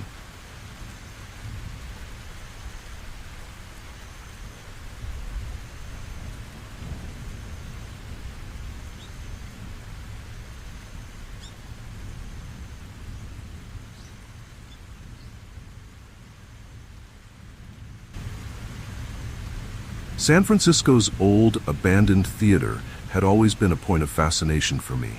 It was once a grand venue, a place where the city's finest would gather to watch performances. But after a tragic accident on stage that claimed the life of the conductor during a performance, the theater was shut down and left to decay. The locals whispered that the ghost of the conductor never left, that late at night you could hear the sounds of his orchestra playing a piece that was never finished. Being part of a documentary film crew, we gained permission to enter the theater, hoping to capture some evidence of the haunting. The moment we stepped inside, the air felt different, thicker, colder. The grand hall, with its velvet seats and crumbling balconies, was cloaked in dust and silence. The stage, once alive with music and light, now sat in eerie darkness, with remnants of old set pieces barely visible. We set up our cameras, eager to document whatever paranormal activity we could find. The theater seemed to hold its breath, waiting. It was haunting, to say the least. As we explored the backstage area, the old dressing rooms, and the orchestra pit, the atmosphere became more oppressive. It wasn't just the cold or the darkness, it was the feeling that we were being watched. Every creak of the floor, every flicker of our flashlights seemed amplified, as if the theater itself was alive. We joked nervously, trying to keep the mood light, but none of us could shake the feeling that we weren't alone. Hours passed, and nothing unusual happened. We were beginning to think the stories were just that, stories. But then, around midnight, it started. Faint at first, like a distant memory, we heard music, soft, ghostly notes floating through the theater. It was unmistakable. A phantom orchestra was playing somewhere in the darkness. We stood there, frozen, listening as the music grew louder, more defined. The melody was haunting, eerie, as if it belonged to another time. The music seemed to come from everywhere at once, surrounding us. We rushed toward the stage, our cameras rolling, trying to capture the source of the sound. But the stage was empty, bathed in shadows. There were no musicians, no instruments, just the cold, dark air and the echo of the phantom orchestra playing its endless tune. My heart raced as I looked around, trying to make sense of what was happening. The music was so clear, so real, and yet there was no one there. Suddenly, the lights on stage flickered, dimming and brightening in time with the music. The temperature dropped even further, and I could see my breath in the air. Then, out of the shadows, a figure appeared. The conductor. He was faint, almost translucent, but his form was unmistakable. His suit, his posture, the baton in his hand. He stood at the front of the stage, waving his baton in rhythm with the ghostly music, leading his phantom orchestra in their final performance. We stared in disbelief, unable to move. The conductor's face was pale, his eyes dark and hollow, yet his expression was focused, determined, as if he were still trying to perfect the performance he had died for. The music swelled, filling the theater with a sound so beautiful, and yet so chilling that it sent shivers down my spine. It was like the orchestra was playing from beyond the grave, following the conductor's every move. I raised my camera, hoping to capture the ghostly figure, but as soon as I did, the music stopped. The conductor lowered his baton, and for a moment, everything went silent. He turned to look at us, his hollow eyes locking onto mine, and I felt a wave of cold wash over me. Then, as quickly as he had appeared, he vanished, leaving only the empty stage and the heavy silence behind. We stood there, stunned, trying to process what we had just witnessed. The theater was completely still, the air thick with the lingering energy of the phantom performance. It was as if the conductor had been trying to finish the piece he had started so long ago, his spirit forever tied to the music and the tragedy of that night. We packed up our equipment in a daze, unsure of what to say to each other. None of us had ever experienced anything like that before. As we left the theater, I couldn't help but look back at the stage one last time. In the dim light, I thought I saw a flicker of movement, a shadow perhaps, or maybe it was just my imagination. But the memory of that ghostly conductor leading his invisible orchestra will stay with me forever. The theater remains abandoned, but I know the music never really stopped. Even now, when I think about that night, I can still hear the faint strains of that phantom melody playing somewhere in the distance. The conductor and his orchestra are still there, forever trapped in an endless performance that no one alive will ever see. And if you're brave enough to visit the old theater after dark, you might just hear the music too.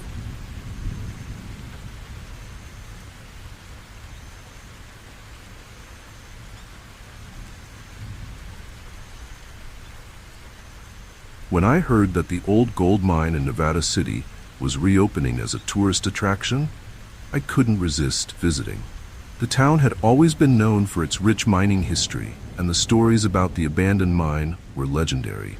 Supposedly, the spirits of miners who had died in a cave-in still haunted the tunnels, forever searching for the treasure they were promised in life.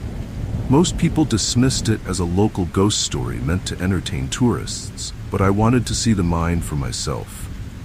It was a chance to experience something thrilling, and maybe even uncover a piece of history. The tour guide was an older man who'd lived in the town his whole life. He took us deep into the mine, leading the way with a lantern, his voice echoing off the walls as he told stories of the mine's heyday. It was fascinating, hearing about the miners who had risked everything for a chance at striking it rich. But as we descended deeper into the mine, the air grew colder and the atmosphere shifted. What started as a historical tour quickly began to feel like something more ominous. About halfway through the tour, the guide stopped in front of a collapsed tunnel. He explained that this was where the cave-in had happened, killing several miners instantly and trapping others who had never been found. The guide's voice dropped to a whisper as he told us that the miners' spirits were said to still haunt the mine, endlessly digging for the treasure they never found.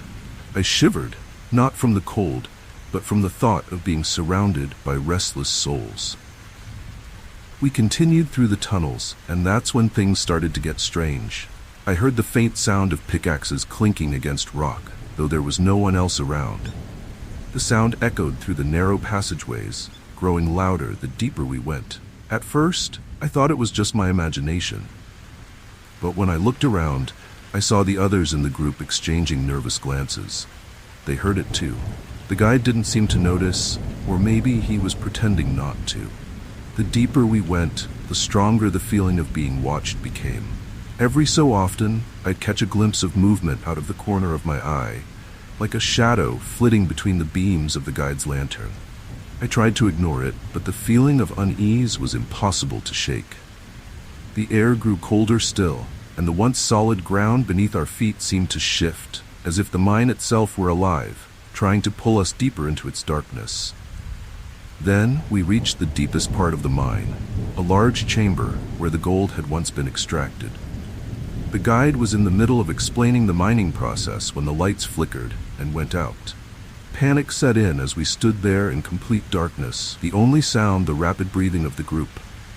I reached for my phone to use its flashlight, but before I could turn it on, I heard something. Faint whispers, coming from the walls. The whispers grew louder, and soon I could make out voices, though I couldn't understand what they were saying. My heart raced as I felt a cold breeze brush past me, even though there was no air circulation in the mine. The guide frantically tried to light his lantern, but his hands were shaking too much to get it going. In the pitch black, the clinking of pickaxes and the distant voices surrounded us. We weren't alone. Suddenly, a ghostly figure appeared in front of me, just barely illuminated by the flickering light of someone's phone. It was the outline of a man, dressed in tattered mining clothes, his face pale and gaunt. He was staring right at me, his eyes hollow, as if they'd seen more than any living person could bear. My breath caught in my throat as he raised his hand and pointed toward the collapsed tunnel behind us. I didn't need to be told twice. Whatever was happening here, we weren't welcome. We turned and ran, stumbling through the tunnels, the ghostly whispers following us. The sound of pickaxes grew louder, more frantic, as if the spirits were trying to dig their way out, and maybe trying to pull us down with them. The guide finally got the lantern working, and the faint light gave us just enough to navigate the twisting passageways. Every step felt like a battle against the darkness, and I could feel the cold, ghostly presence all around us. When we finally emerged from the mine, gasping for air, the sun was setting, casting long shadows over the town. The guide, pale and shaken, refused to talk about what had happened inside. None of us did. But we all knew what we had seen and heard. The spirits of the miners were still down there, trapped in the very tunnels where they had died, forever searching for a treasure they would never find. I haven't gone back to Nevada City since that day. The mine remains open, a popular tourist attraction, but I wonder how many people leave feeling the same cold dread that I did. The legend of the haunted mine is real, and if you listen closely when you visit, you might just hear the sound of pickaxes echoing through the tunnels, and the whispers of those who never left.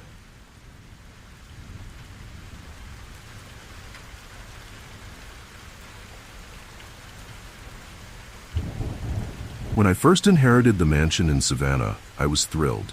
The place had this grand old-world charm that just begged for restoration. But the moment I set foot inside, something felt off. It wasn't just the musty smell or the creaky floors, it was a presence. You know that chilling sensation when you feel someone's eyes on you? That's how it felt, like I wasn't alone, even when I clearly was. At night, it got worse. I'd lie in bed and I swear I could hear faint music, like a broken piano playing somewhere deep in the house. I figured it was my mind playing tricks, but then I saw her, this shadowy figure gliding through the hallway. My heart skipped a beat. She didn't seem real, just a dark blur that moved too smoothly to be human. I had no idea what I was dealing with, but I knew it wasn't good. I asked the locals about it, hoping for some rational explanation. Instead, they told me the eerie legend of the woman who lost her children in a fire that had once ravaged part of the house. Apparently, her spirit still haunts the mansion, trapped in an endless cycle of grief. That night, I couldn't sleep. Every creak and groan of the house sounded like her footsteps, inching closer. The restoration process was slow, and with every nail hammered into the walls, her presence became more intense. Things started moving on their own. Tools misplaced, windows flung open, cold spots that made my breath visible even in the middle of summer. It was as if the house itself was fighting against the change, like it didn't want to be touched. Then one night, it escalated. I was working late, and out of nowhere, the piano in the parlor started playing again, louder this time, and much clearer. My hands shook as I walked towards the sound, but when I reached the room, the keys were still. That's when I saw her, standing by the fireplace, her face barely visible in the dim light. Her eyes, empty, haunting, locked with mine. I froze. I tried to rationalize it, but how do you explain seeing a ghost? She didn't disappear right away. She just stood there, staring, like she was trying to tell me something. Then, without a sound, she vanished, leaving behind only that lingering sense of dread. The next day, I found the piano covered in soot, like it had been through a fire, even though the rest of the room was untouched. As the renovations neared completion, the haunting became violent. Doors slammed, pictures flew off the walls, and once, I felt a hand on my shoulder when no one was there. I considered leaving, but something kept pulling me back. Maybe it was curiosity, or maybe I was already too far gone. Either way, I couldn't just abandon the house. One night, I woke to the smell of smoke. Panicking, I rushed downstairs expecting to find the house in flames, but there was nothing. No fire, no damage. Just her. This time, she was closer, her face clearer, twisted with sorrow and rage. Her mouth moved, but no words came out. It was chilling. I knew then that she wasn't just haunting the house, she was trying to stop me from erasing her past. I realized that finishing the restoration meant erasing the last remnants of her children, and she couldn't let that happen. I had to make a choice, either finish the job and risk her wrath, or leave the house as it was, frozen in time. In the end, I chose to stop. Maybe it was out of fear, or maybe it was out of respect for her tragic story. Either way, I packed my bags and left. To this day, the mansion stands, half restored, with her presence still lingering inside. Some say they can still hear the faint music at night, the eerie sound of the broken piano playing for no one. And if you're brave enough to walk those halls, you might just see her, watching, waiting, and mourning the loss she can never escape.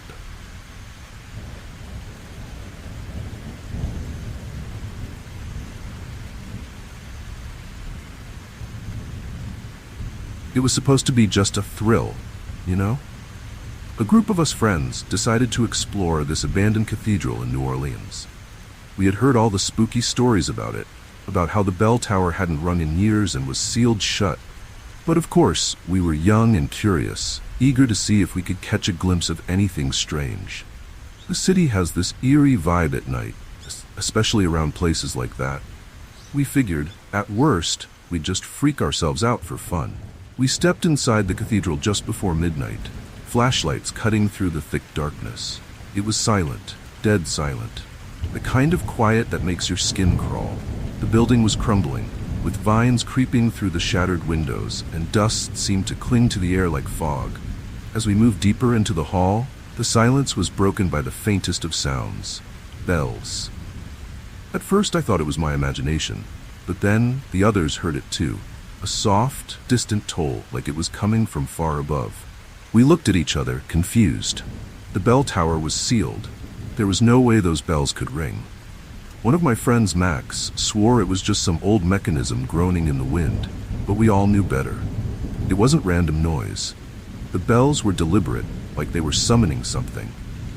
We felt it in the air, this eerie tension that made it hard to breathe. We should have left right then and there, but we didn't. Curiosity got the best of us. That's when the legend of the priest crossed my mind. I'd heard about him growing up in New Orleans. He was the one who supposedly summoned something dark by ringing the bells decades ago and disappeared the same night. They said his spirit still roamed the cathedral, restless and waiting for someone to cross his path. I dismissed it as a local ghost story at first, but hearing those bells, it made everything feel too real. Too close. We decided to stay and see what else might happen, though a part of me was screaming to get out. As we wandered through the pews, the air grew colder. I swear I could see my breath hanging in front of me. Then, out of nowhere, Max stopped in his tracks. His flashlight flickered, and in the dim light, I saw something that chilled me to the bone. A shadow sitting in one of the pews. It wasn't moving, just sitting there, like it was waiting for us to notice. We froze, whispering frantically about what to do. But before we could make a decision, the bells rang again, louder this time. The sound echoed through the cathedral, making the walls shake. The shadow stood up slowly, and that's when I knew we had made a huge mistake. Whatever that figure was, it wasn't human. It was tall, dark, and seemed to blend into the shadows around it, like it was made of the same darkness that filled the room. One of my friends bolted for the door, but the rest of us were stuck, staring as the shadow began to move toward us. It didn't walk like a person. It glided, almost like it wasn't bound by the same rules of reality. The bells kept ringing, faster now, almost frantic. My heart was racing. We had to leave. The legend about the priest suddenly felt all too real, and I didn't want to find out what he had summoned that night. Max was the first to vanish. One moment, he was right beside me. The next, he was gone. No scream, no struggle, just gone, as if the shadows had swallowed him whole. Panic set in. We raced toward the exit, but the doors wouldn't budge, no matter how hard we pushed. It felt like the cathedral itself was holding us hostage. The bells continued to toll, and with each ring, another one of us vanished, slipping into the darkness without a trace. By the time the last bell rang, I was the only one left. I don't remember how I got out. Maybe the door finally gave way, or maybe the spirit let me go. Either way, I stumbled into the night, breathless and alone. The cathedral loomed behind me, silent once again. There were no more bells, no more shadows, just the eerie quiet of a city that had seen too much. To this day, I can't explain what happened. Max and the others were never found. No bodies, no evidence, nothing. Just me and the memory of those haunting bells. I've never set foot in that part of New Orleans again, but sometimes, when the night is still, I swear I can hear the faint toll of a bell, calling me back.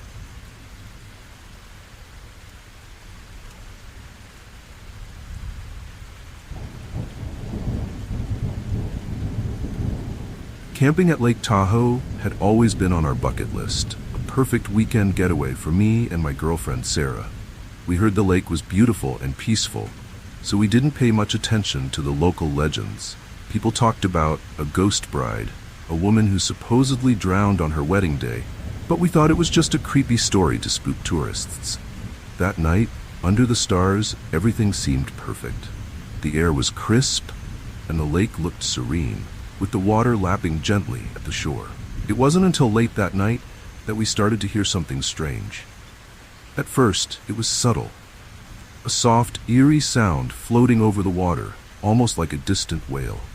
We dismissed it, laughing nervously, convincing ourselves it was the wind or maybe an animal in the woods. But deep down I felt a chill crawl up my spine. There was something haunting about the way the sound seemed to echo across the lake, making it impossible to ignore.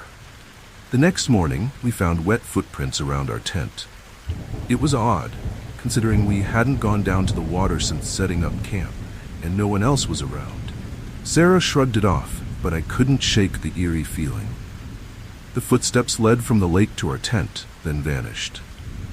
That should have been the first real warning, but we were too caught up in enjoying our weekend to think about it. I told myself it had to be an animal or a trick of the morning dew. That night, the wailing returned, only this time it was louder, more desperate, almost like someone calling for help. Sarah and I exchanged worried glances, and she joked about the ghost bride coming to get us. But when she said it, there was fear in her eyes. We tried to sleep, but I could feel the tension between us. The air felt heavy, almost suffocating, like something was watching us from the dark. Every rustle of leaves, every crack of a branch, made my heart race. Around midnight, we heard footsteps again. This time, they were slow and deliberate, crunching the leaves outside our tent. I froze, listening as the steps circled us. Then came the unmistakable sound of wet fabric dragging across the ground. I grabbed the flashlight, shining it outside, but there was nothing there. Just the empty campsite and the quiet, chilling echo of footsteps fading into the distance. That's when we saw her.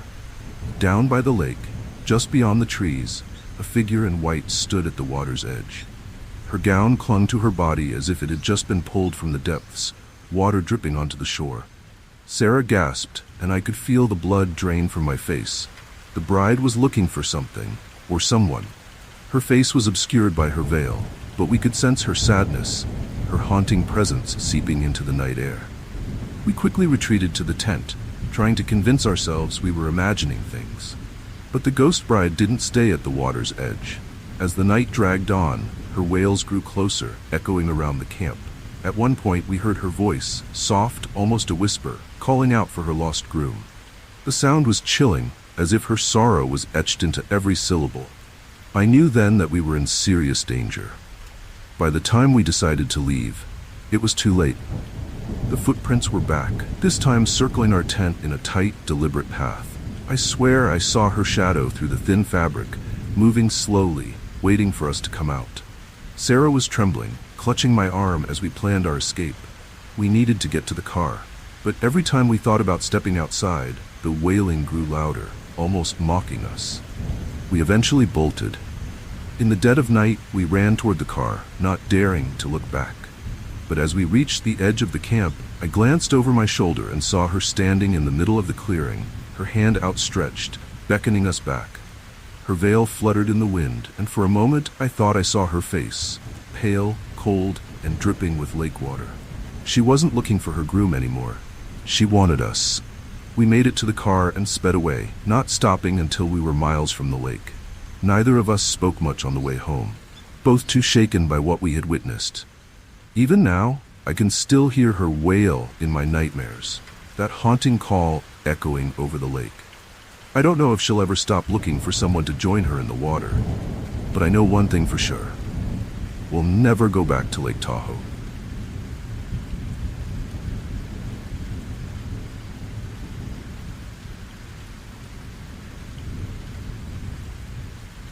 The night we decided to break into the old Philadelphia State Hospital was one of those decisions you instantly regret. It had been abandoned for years, a crumbling monument to the city's darker past.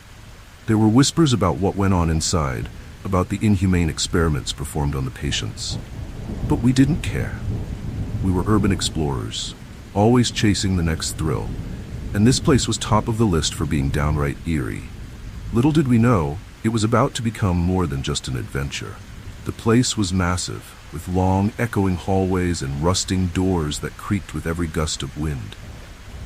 Our footsteps echoed as we walked, the sound unnervingly loud in the emptiness. The deeper we ventured, the more oppressive the air became. It was like the walls themselves were soaked in sorrow, and I couldn't shake the feeling that something was watching us from the shadows.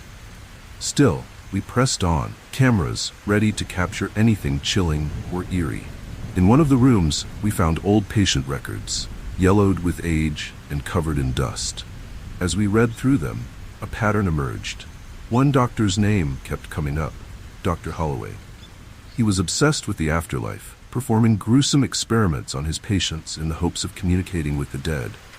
My stomach turned as I read about the procedures he performed, and I could see the unease growing in my friends' faces too. That was when we first heard it, the unmistakable sound of footsteps echoing down the hall. We froze, the hairs on the back of my neck standing on end. There shouldn't have been anyone else there. Slowly, we turned off our flashlights, letting the darkness swallow us as we strained to listen. The footsteps grew louder, coming closer, but when we peeked into the hallway, there was no one there. Just shadows that seemed darker than they should be, shifting in the corners of our vision. My heart raced, but we tried to laugh it off. We had come for a thrill, after all. As we ventured deeper into the hospital, strange things began happening. Doors slammed shut on their own, and lights flickered in rooms where there hadn't been power for decades. At one point, we saw a figure, pale, gaunt, and dressed in a hospital gown, standing at the end of the hall. We blinked, and it was gone.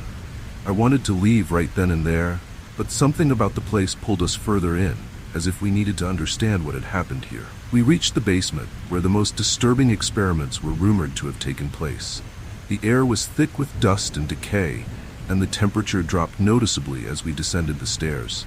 The walls were lined with rusting medical equipment, long since abandoned, but still reeking of fear and desperation.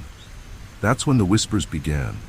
Faint, indistinct, like voices coming from the walls themselves. My skin prickled with the haunting sensation that we were not alone. One of my friends, Josh, walked ahead, shining his flashlight into a nearby room. The second he crossed the threshold, the door slammed shut behind him with a force that shook the building. We rushed to open it, but it wouldn't budge. From the other side, we could hear him screaming, banging on the door as if something or someone was in there with him. After what felt like an eternity, the door swung open, and Josh stumbled out, pale as a ghost, muttering incoherently about seeing faces in the walls. That's when we knew we had to get out. The hospital didn't want us there. As we turned to leave, the halls seemed longer, the shadows darker, and the air felt suffocating. Figures flickered in and out of view, always just at the edge of our vision. The patients, the ones who had suffered under Dr. Holloway's experiments, they were still here, trapped in the hospital that had been their prison in life. And now, they wanted us to join them. We rushed toward the exit, but the hospital wasn't done with us yet. The doors at the end of the hall slammed shut, trapping us inside. Desperate, we turned back, trying to find another way out. As we passed one of the old operating rooms, I caught a glimpse of a figure standing by the operating table. It was Dr. Holloway, or at least what was left of him. His eyes were hollow, his face twisted in a haunting smile, and he raised a scalpel in his bony hand as if inviting us to be his next patients. Just when I thought we were doomed, the front door burst open on its own, and we didn't waste a second. We ran, faster than I'd ever run in my life, not stopping until we were far from that place. Even now, I can still hear the whispers when I close my eyes, feel the cold touch of those forgotten souls brushing past me. The hospital stands abandoned, but the spirits trapped inside are far from gone. I'll never forget the sight of Josh's face that night. He never spoke about what he saw in that room, and I'm not sure I want to know. But one thing is certain. Philadelphia State Hospital is not just haunted. It's a place where the dead never left, and those who disturb their eternal rest may never escape.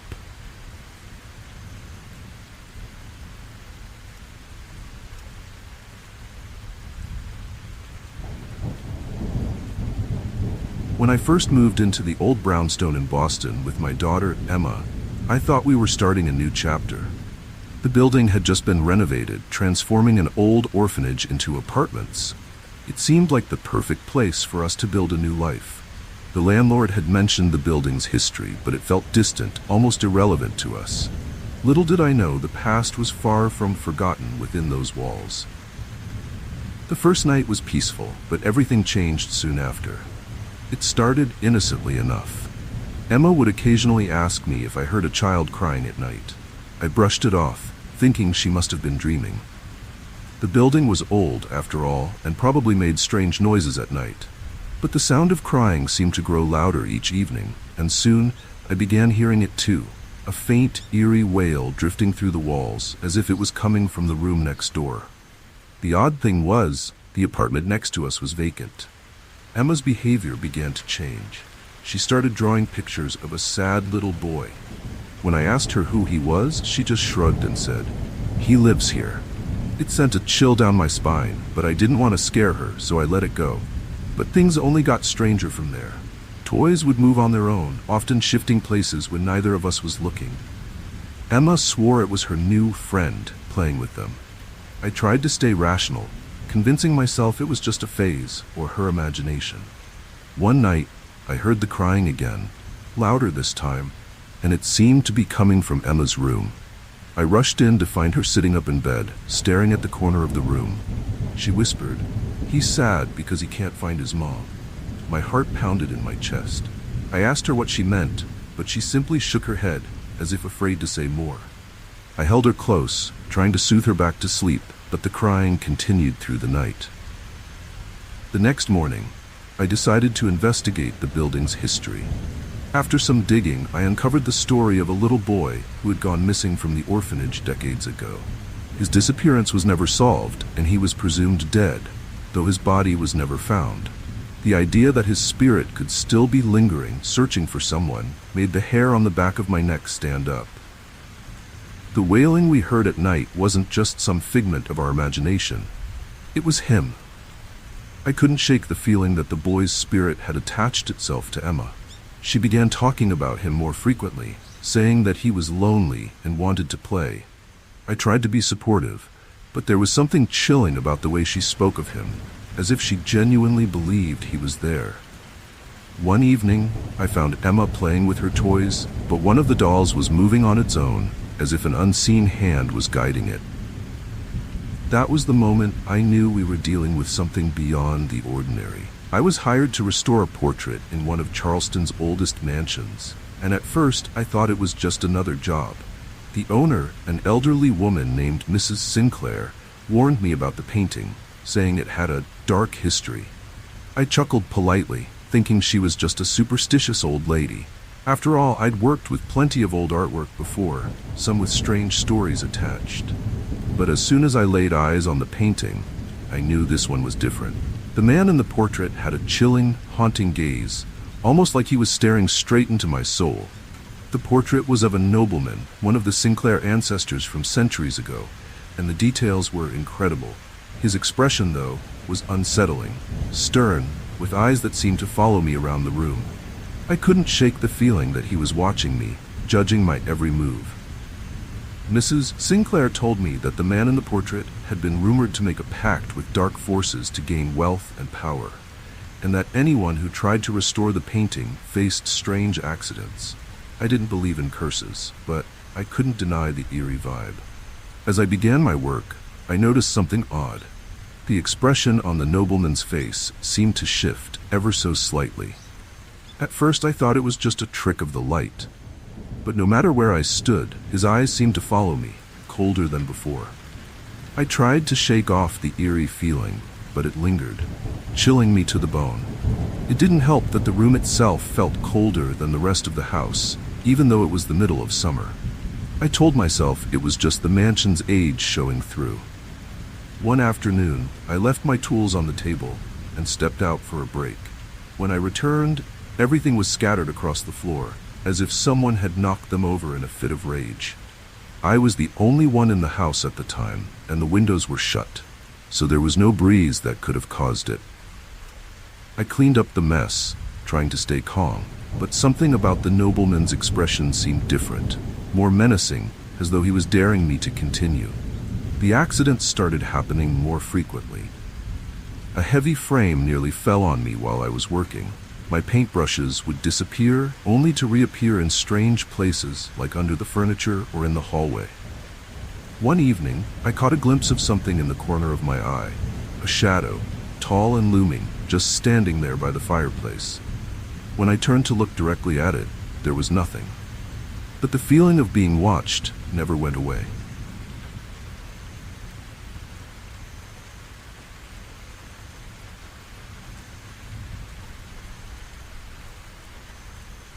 Mrs. Sinclair insisted that I stop, saying the portrait had always been cursed and it wasn't worth the risk. But I was stubborn. I didn't believe in curses, and I wasn't about to let a painting scare me off. Still, I couldn't deny the tension in the air. The shadows in the room seemed to stretch farther, darker, and at night I heard faint whispers, though I could never make out what they were saying.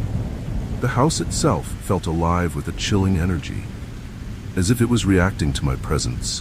One night, I stayed late, determined to finish the restoration. The house was quiet, almost unnervingly so, and the only sound was the ticking of the old grandfather clock in the hall. I was nearly done with the portrait when the room went icy cold. My breath came out in visible puffs, and I felt a sudden, overwhelming sense of dread. The nobleman's face had changed again. This time, his expression was one of pure rage. Before I could react, the lights flickered, and the shadow I had seen earlier appeared again, closer this time. My heart raced as I grabbed my tools and backed away from the painting. I could feel the presence in the room growing stronger, suffocating me with its intensity. The shadow moved closer, and for a split second, I swore I saw the nobleman's figure emerge from the painting itself, his eyes burning with fury. That was the moment I realized this wasn't just a legend. The curse was real, and I was in way over my head.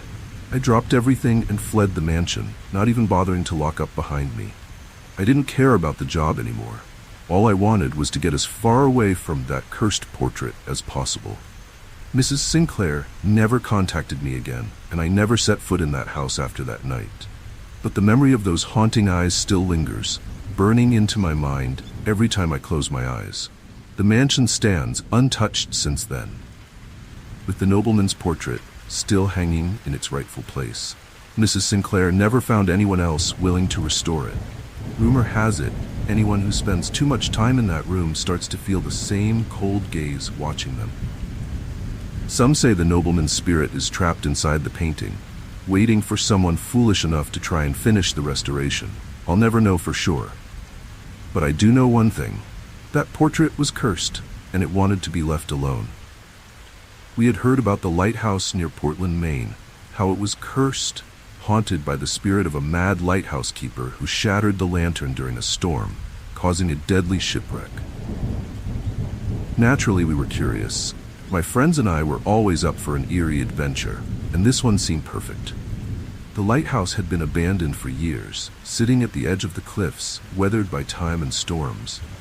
The locals warned us to stay away, but we didn't listen. We wanted to see if the stories were true. The first thing that struck us as we approached the lighthouse was how isolated it felt. The wind howled, and the ocean crashed against the rocks far below.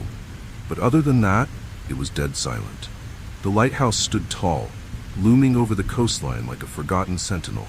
As we made our way inside, the air grew colder. It was summer, but the chill felt unnatural, sending shivers down my spine. We joked about the ghosts as we climbed the narrow stairs to the lantern room, but deep down, I felt uneasy. When we reached the top, the shattered lantern lay in pieces on the floor, just as the legend had described. The light had never been repaired, and the room was filled with the eerie remnants of that tragic night. As we stood there, I heard something faint, like a soft, flickering sound. At first, I thought it was the wind, but then I saw it. A dim, ghostly light at the far end of the room. It was faint, barely there, but it swayed as if it were trying to come to life. We all froze, staring at the light, unsure of what we were seeing. The locals had said that during storms, the old keeper's lantern would flicker, trying to warn ships away, even though the lighthouse had long been abandoned. But we hadn't expected to see it with our own eyes. As we watched, the light grew brighter, and I swear I heard the sound of footsteps behind us. When we turned around, there was nothing, just the empty staircase and the howling wind outside. But the feeling that we weren't alone was overwhelming. The air felt thick, like something was pressing down on us.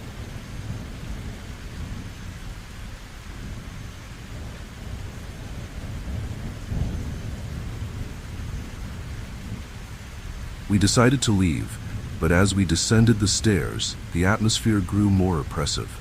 The wind outside picked up, and the lighthouse itself seemed to groan under the pressure of the approaching storm. Just as we reached the bottom, the door slammed shut behind us with a deafening bang, trapping us inside. My heart pounded as we tried to open it, but the door wouldn't budge. The storm was getting worse, and the lighthouse felt alive, like it didn't want us to leave. Suddenly, we heard a low, mournful whistle, like a ship's horn, echoing from the sea. But it wasn't just any ship. It was the ghostly wreck that the locals talked about, the one that sank because the lantern had gone out. I rushed to the window, and in the distance, through the storm, I saw the outline of a ship, barely visible through the mist and rain. It was sailing straight for the rocks, as if reliving its final moments. My blood ran cold. The ship was lost, just as it had been on that stormy night years ago.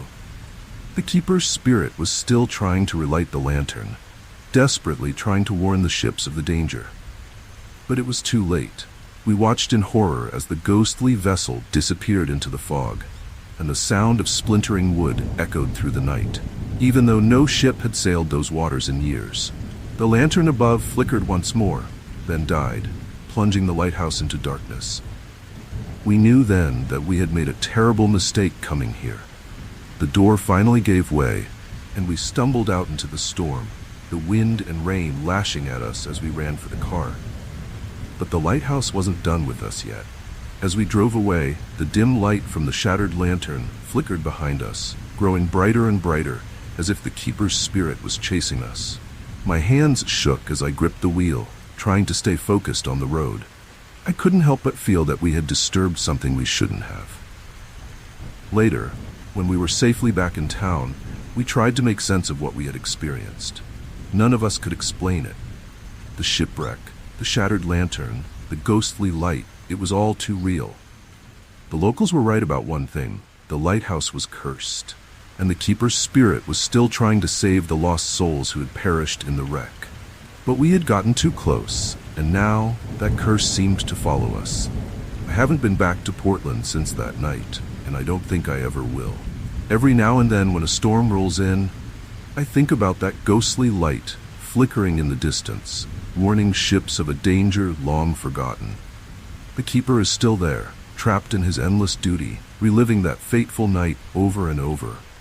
And if you're ever near the cliffs during a storm, you might just see his light flickering through the fog and hear the distant whistle of a ghost ship that never made it home.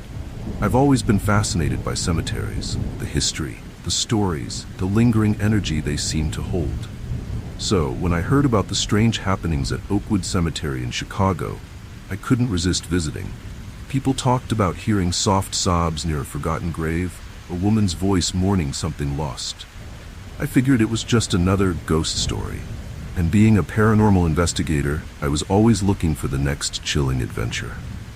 Little did I know, this one would stick with me in ways I never expected. It was late afternoon when I arrived, the sun sinking low behind the trees, casting long shadows across the tombstones. The cemetery itself was beautiful, serene, yet there was something eerie about the way the wind seemed to whisper through the branches. I walked along the worn paths, looking for the grave people spoke of, trying to keep my mind focused on the task.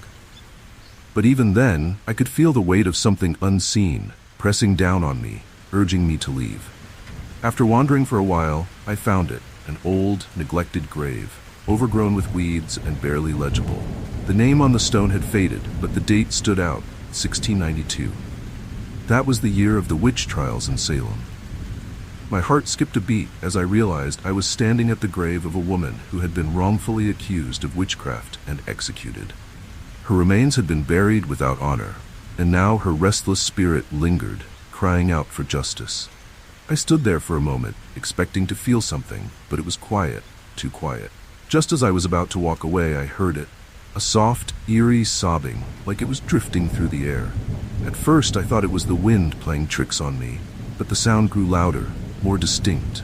It was unmistakable, a woman's cry, filled with sorrow. My chest tightened, and I felt a cold shiver run down my spine. The stories were true. I wasn't alone. The crying continued as I stood frozen, trying to make sense of it. I scanned the cemetery, but there was no one in sight. The air around me grew colder, and I felt a presence, something watching me from the shadows. I took out my camera, hoping to capture some evidence, but as I lifted it to take a picture, the crying suddenly stopped. The silence that followed was suffocating, like the entire cemetery was holding its breath. I felt an overwhelming urge to leave, but my curiosity kept me rooted in place. I decided to stay a little longer, and as dusk settled in, things took a darker turn. The sobbing returned, louder this time, and it seemed to echo off the tombstones surrounding me.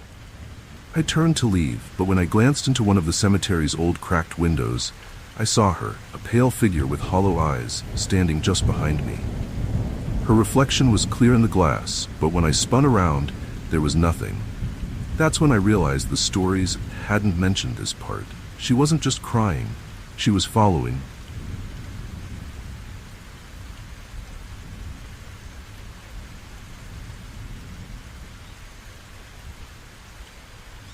Panic set in, but I kept my composure, determined to figure out what was happening. As I moved through the cemetery, the sobbing followed me, growing louder and more desperate. I could feel her presence, like a cold hand gripping my shoulder, and the shadows seemed to shift with every step I took. I knew I had to get out of there, but something held me back, something deeper than fear. It was as if she needed me to understand her pain, her loss. I rushed back to my car, heart pounding in my chest, but the moment I reached for the door handle, the sobbing stopped. Everything went quiet again, except for my racing heartbeat. I glanced back at the cemetery, and for a split second, I saw her standing at the gate, her face pale and gaunt, tears streaming down her cheeks. She raised her hand as if to reach out to me, but then she vanished, leaving only the chilling memory of her presence behind. Over the next few days, I couldn't stop thinking about her. I researched the cemetery, trying to find out more about the woman who had been buried there, but records were scarce. All I could gather was that she had been wrongfully accused, her life taken by fear and ignorance. Her spirit was trapped in the cemetery, bound by the injustice done to her, and until someone acknowledged her story, she would never find peace. I've gone back to Oakwood Cemetery since then, but I've never heard her sobbing again. Some say that spirits only appear to those who are meant to help them, and maybe in some way I did. But the memory of her reflection in that window, her haunting gaze, stays with me. I can still feel her presence, like she's watching from a distance, waiting for someone to bring justice to her forgotten grave. To this day, I can't shake the feeling that her story isn't over. Maybe one day, someone will find the truth about her past, and her spirit will finally be laid to rest. But until then, the woman's cry will continue to echo through the cemetery, haunting anyone who dares to listen. I've always loved a good ghost story, so when I had the chance to stay at the Stanley Hotel in Estes Park, Colorado, I jumped at it. The place is infamous for its hauntings, with guests over the years reporting all sorts of eerie encounters. But what really piqued my interest were the whispers. People claimed they could hear voices coming from the walls, especially at night. I figured it was all part of the hotel's charm, a clever way to keep the legend alive. Little did I know, I was in for something far more chilling than I'd expected. The hotel itself is beautiful, old, grand, and perched on the edge of the Rockies with breathtaking views. It has this aura about it, like you've stepped back in time. My room was on the top floor, where most of the ghost sightings had supposedly taken place. As I unpacked, everything felt normal enough. But there was this odd stillness in the air, like the hotel was waiting for something to happen. I brushed it off, eager to explore the place after dark. That first night, as I settled into bed, I heard it, the faintest of whispers. At first I thought it was just the wind outside, or maybe guests in the hallway. But as I listened more closely, I realized the voices weren't coming from outside, they were coming from inside the walls. I sat up, straining to hear, but the words were too muffled to make out. Still, the sound was there, a low, eerie murmur that sent chills crawling up my spine. The next day I asked the staff about the whispers, and they laughed it off. "Old hotel, old pipes," one of them said. But I knew what I'd heard, and it wasn't the plumbing. I spent the day wandering the halls, trying to shake the unease that had settled over me. Every now and then, I'd catch a glimpse of something out of the corner of my eye. A shadow moving just out of sight, a door closing on its own. But every time I turned to look, there was nothing. That night, The whispers came back, louder this time. It wasn't just one voice, it was several, overlapping, like a hushed conversation happening right behind the walls. I pressed my ear to the wall, trying to make out what they were saying, but the words were too garbled. As the night wore on, the voices grew more frantic, as if they were trying to tell me something. My heart raced, and sleep felt impossible with that constant, chilling murmur in my ears.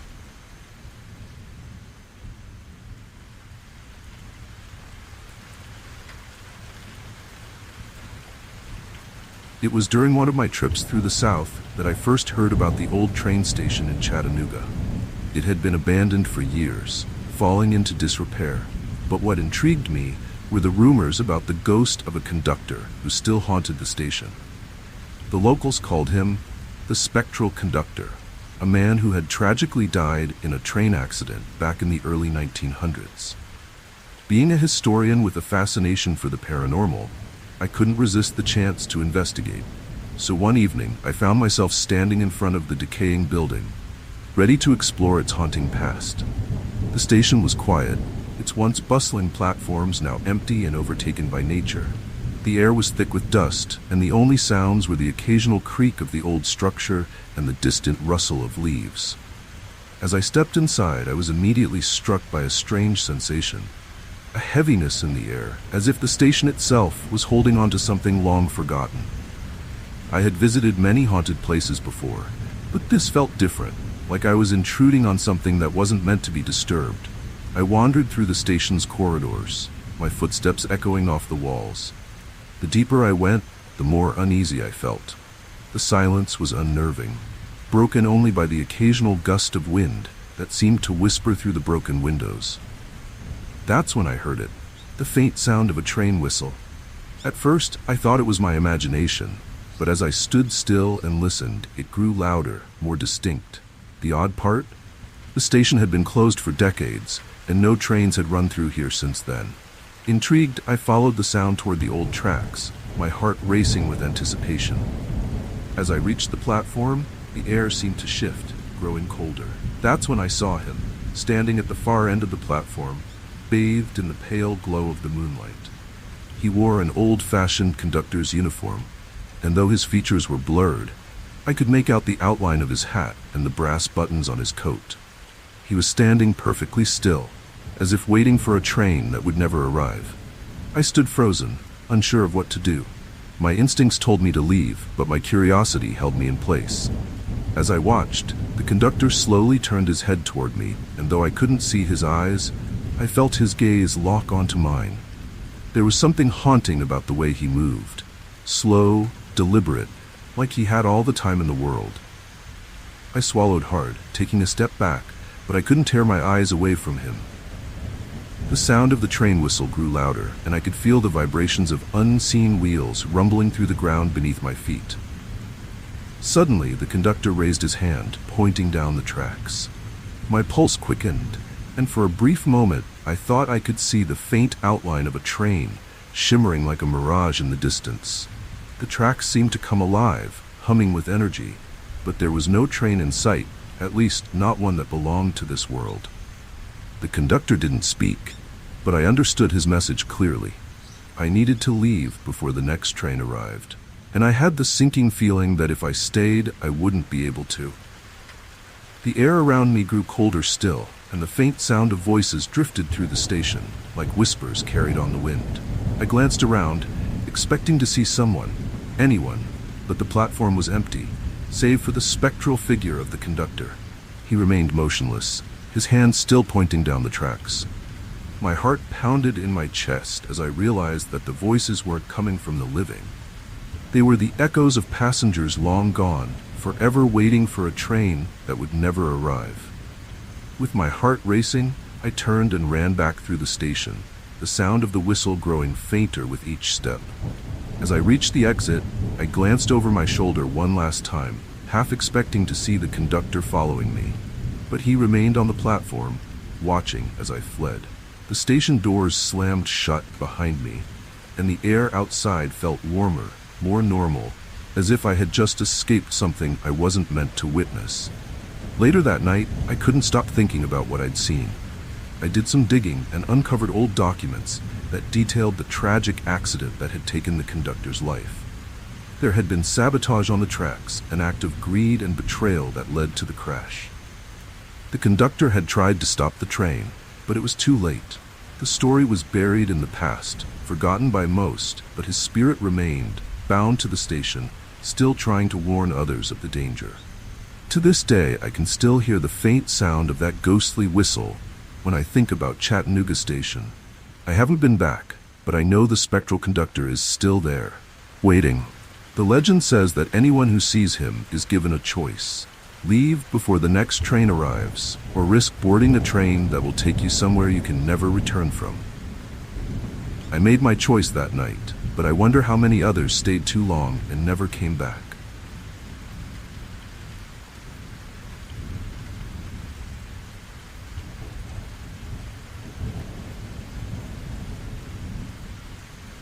I've always been drawn to historical sites, and there's no place quite like Gettysburg. The battlefields are haunting on their own, but when you know the history, the bloodshed, the lives lost, it takes on an eerie energy. My partner and I decided to camp near the battlefield, hoping to experience that famous haunted atmosphere people always talk about. We weren't exactly ghost hunters, but there was something chilling about the idea of spending a night near where one of the bloodiest battles in American history took place. We thought it would just be a spooky adventure. We were wrong. As the sun began to set, the atmosphere changed. The battlefield stretched out before us, quiet and peaceful, but the air felt heavy, thick with something I couldn't quite explain. We set up our tent, the sound of crickets filling the silence, but beneath that, I swear I could hear something else. It was faint, almost like a low rumble in the distance. I brushed it off as the wind, but my gut told me otherwise. The stories about the battlefield started to feel a little too real. By the time night fell, the temperature had dropped sharply, much colder than it should have been for a summer evening. That's when we heard it. A distant boom, like cannon fire, followed by the eerie sound of men shouting in agony. It echoed across the field, but there was no one there. My partner looked at me, wide-eyed, but neither of us said a word. We knew what we were hearing wasn't normal. It felt like the battle was happening again, just beyond our sight. Curiosity got the better of us, so we grabbed our flashlights and headed toward the sound. The fog began to roll in, thick and unnatural, making it hard to see more than a few feet in front of us. As we walked, the sounds grew louder. Shouts, the clashing of weapons, the unmistakable chaos of war. I kept telling myself it was just echoes from the past, but with every step I felt like we were walking into something we couldn't understand. Suddenly, out of the fog, we saw them. Ghostly figures, marching in formation, rifles in hand. They were dressed in the uniforms of Civil War soldiers, but their faces were pale, hollow, and expressionless. My heart raced as I stood frozen, watching them move across the field like they were trapped in time, reliving their final moments. I whispered to my partner, but my voice barely worked. This wasn't just a haunted sight. We had stepped into an eternal loop of battle. The soldiers didn't seem to notice us, their eyes fixed on some unseen enemy in the distance. We watched in stunned silence as they marched through the fog, their footsteps eerily quiet. It was like watching a scene from history, only we weren't spectators. We were part of it. The air was filled with the same rumble of cannon fire and the distant cries of men in pain. It was as though the battlefield itself was alive with the memories of the fallen. Just when we thought it couldn't get any stranger, the sounds grew louder, and the ground beneath us began to tremble. It felt like the battle was drawing closer, as if we were about to be caught in the middle of it. My partner grabbed my arm, and without a word, we turned and ran back toward the camp. The fog seemed to follow us, and I swear I could feel eyes on us, watching from the mist. We didn't stop running until we were back at our tent, breathless and terrified. But the sounds didn't stop. All through the night, we could hear the distant echoes of battle, cannon fire, musket shots, the cries of men in agony. We huddled together, trying to ignore it, but it was impossible to sleep. It felt like the battlefield was alive, and we were intruders, uninvited guests in a place that still remembered the pain and death that had occurred there. I had heard stories of the ghosts of Gettysburg, but experiencing it firsthand was something else entirely. The next morning, we packed up and left as quickly as we could. The air was calm, the sun shining as if nothing had happened. But I couldn't shake the feeling that we had seen something we weren't supposed to. The battlefield may have been quiet by day, but at night, it was a different story. It was as if the spirits of the soldiers were still there, trapped in an endless loop of battle, unable to find peace. And anyone who stayed too long risked getting pulled into that eternal war. Even now, I still think about those soldiers, marching through the fog, reliving their last moments over and over again.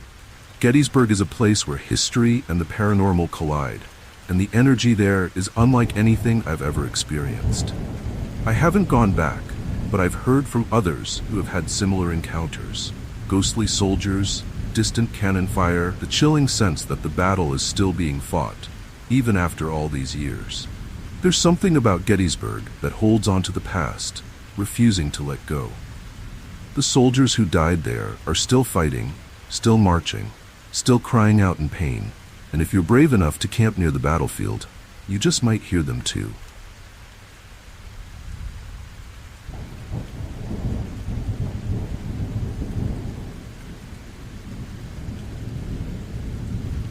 The Winchester Mystery House had always been on my list of places to visit. With its twisting hallways, staircases leading to nowhere, and doors that opened into walls, it was the perfect mix of bizarre architecture and eerie history. Sarah Winchester, the widow of the inventor of the famous rifle, built it in the hopes of confusing the spirits of those killed by the weapon. It was said that her spirit still haunted the mansion, forever trying to appease the restless souls. Naturally, I had to see it for myself. When I arrived with a group of tourists, the atmosphere felt off. The air was thick with a sense of mystery, like the house itself was alive, watching us as we explored its endless rooms. The tour guide talked about Sarah's obsession with construction, how she believed the constant building would keep the spirits at bay. I wandered through the strange halls, marveling at the sheer oddity of the design. But as we went deeper into the mansion, I couldn't shake the feeling that something was following us. At one point, we entered a room with no windows, and the door clicked shut behind us. I tried to laugh it off, but the tension in the air was undeniable. The guide explained that Sarah had built these confusing layouts to trap the spirits, but it felt like we were the ones being trapped. A chill crept up my spine, and for a moment, I thought I heard soft footsteps behind me. I turned quickly, but there was no one there, just the flickering shadows cast by our flashlights. As we continued the tour, I noticed a woman in black lingering at the edge of our group. Her face was partially obscured by a dark veil, and something about her presence felt unsettling. I thought she was another tourist at first, but every time I looked her way, she seemed to vanish, only to reappear in the next room. I didn't want to seem paranoid, so I kept it to myself, but her appearance sent a wave of unease through me. Who was she, and why did no one else seem to notice her? It wasn't until I got separated from the group that things took a turn for the worse. I had wandered into one of the twisting hallways, disoriented by the maze-like layout of the house. The silence was deafening. No voices, no footsteps, just the creaks of the old mansion settling. That's when I saw her again. The woman in black, standing at the end of the hall, her back to me. My heart skipped a beat as I realized that this was no ordinary tourist. This was Sarah Winchester herself, or at least her ghost. I called out, but she didn't respond. Instead, she slowly turned her head, just enough for me to see a glimpse of her face under the veil. Her expression was one of sorrow, but her eyes were hollow, dark, like they were endless pits of grief. She stared at me for what felt like an eternity before turning and disappearing around the corner. My legs felt like lead as I forced myself to move, following her down the hallway, though every instinct told me to turn back. The hallway led to a dead end, as most of them did in the house. But when I reached it, Sarah was gone. In her place, I found a single door, slightly ajar, leading into a small, dimly lit room I hadn't seen before. Curiosity got the better of me, and I stepped inside, half expecting to see her waiting for me. Instead, I was greeted by an eerie silence and a strange, heavy energy that seemed to press down on me. The walls felt like they were closing in. Suddenly, the door behind me slammed shut with a deafening bang. I rushed to open it, but the handle wouldn't budge. Panic set in as I realized I was trapped. My breath quickened, and the room seemed to grow darker by the second. That's when I heard it, a soft voice, whispering my name. It was faint, almost like a breeze, but unmistakable. I froze, heart pounding in my chest, knowing that I was no longer alone in that room. The whisper grew louder, more insistent, and soon I could hear the faint sound of footsteps pacing back and forth behind me. I didn't dare turn around. I squeezed my eyes shut, willing the door to open. But the footsteps came closer, stopping just behind me. A cold hand brushed the back of my neck, and I gasped, spinning around. But there was nothing there, just the empty room, still and silent once more. When the door finally creaked open on its own, I bolted out of the room and down the hall, desperate to find my group.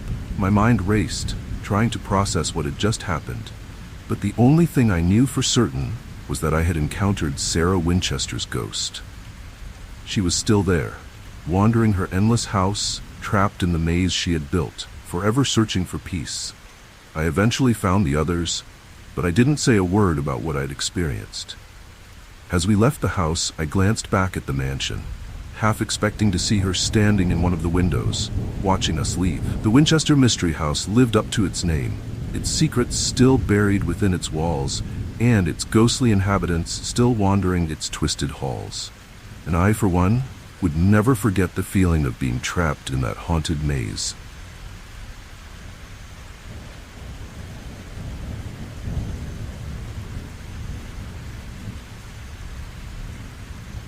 It was late one evening when I decided to go for a run through Central Park. The city that never sleeps felt oddly quiet that night, with only the occasional rustle of leaves breaking the silence. The path was dimly lit by old lampposts, casting long shadows that seemed to move in the corner of my eye. I had heard the old urban legends about the park, ghosts, strange encounters, but I always thought they were just stories. That night, I learned the truth. As I made my way deeper into the park, I noticed her. At first, it was just a glimpse, a flash of white in the distance, near one of the old, twisted trees. I slowed my pace, my breath visible in the cool night air, and squinted to get a better look. There she was, standing perfectly still, wearing what looked like an old-fashioned gown. She was facing away from me, her long, flowing dress rippling slightly in the breeze. Something about her presence sent a chill down my spine, but I couldn't look away. I approached cautiously, my footsteps barely making a sound on the gravel path. As I got closer, I realized she wasn't moving. Not even a shift in posture or the rise and fall of her breath, just stillness. The closer I got, the more I felt like I was intruding, like I was crossing some invisible line I wasn't supposed to. Finally, when I was only a few feet away, I cleared my throat to ask if she needed help. But before I could speak, she vanished. 1 second, she was there, and the next, she was gone, like a whisper carried away by the wind. My heart pounded in my chest as I spun around, searching for her. But there was nothing, just the eerie quiet of the park and the soft rustle of leaves. I stood there, frozen, trying to make sense of what had just happened. Had I imagined it? Was it a trick of the light? But deep down, I knew what I had seen. She was real. The next day, I couldn't shake the image of the woman in white from my mind. I started asking around, wondering if anyone else had seen her. That's when I learned about the legend, the Lady in White of Central Park.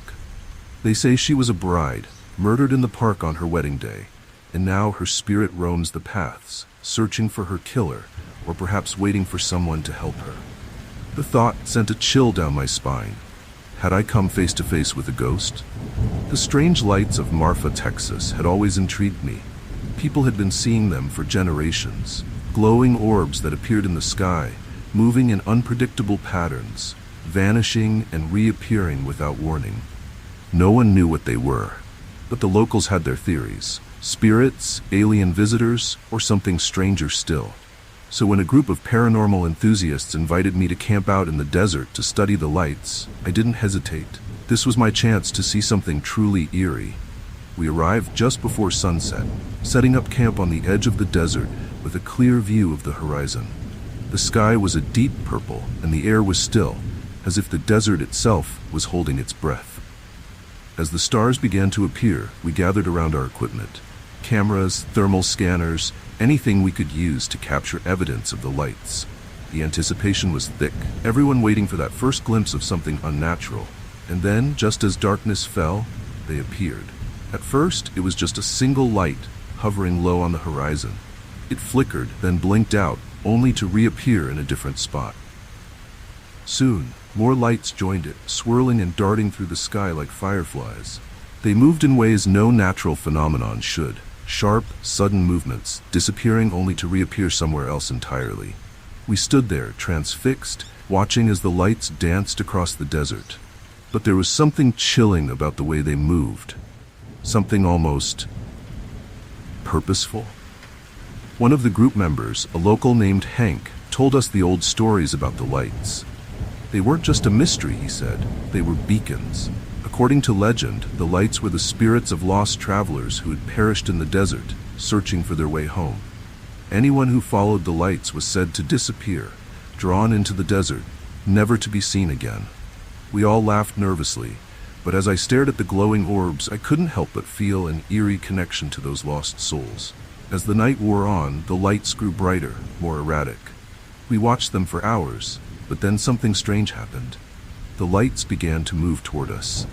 At first, it was subtle, just a faint shift in their direction. But soon, they were getting closer, their glow illuminating the desert sand around us. The air grew colder and the wind picked up, swirling around us like an invisible force. I could feel my pulse quicken, the hair on the back of my neck standing on end.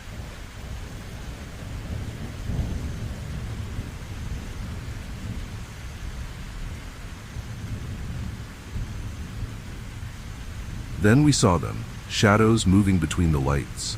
At first I thought it was a trick of the light, but as I squinted into the darkness, I could make out figures.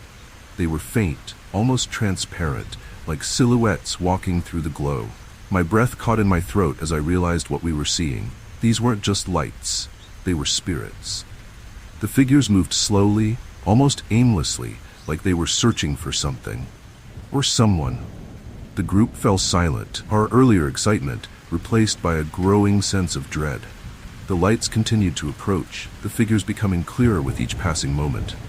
One of the shadows passed right in front of us, and I swear I felt a cold breeze brush past my arm. My instinct was to run, but I was rooted to the spot, mesmerized by the ghostly procession unfolding before us. The legends were true. The lights were beacons, guiding lost souls through the desert. Suddenly, one of the figures stopped and turned toward us.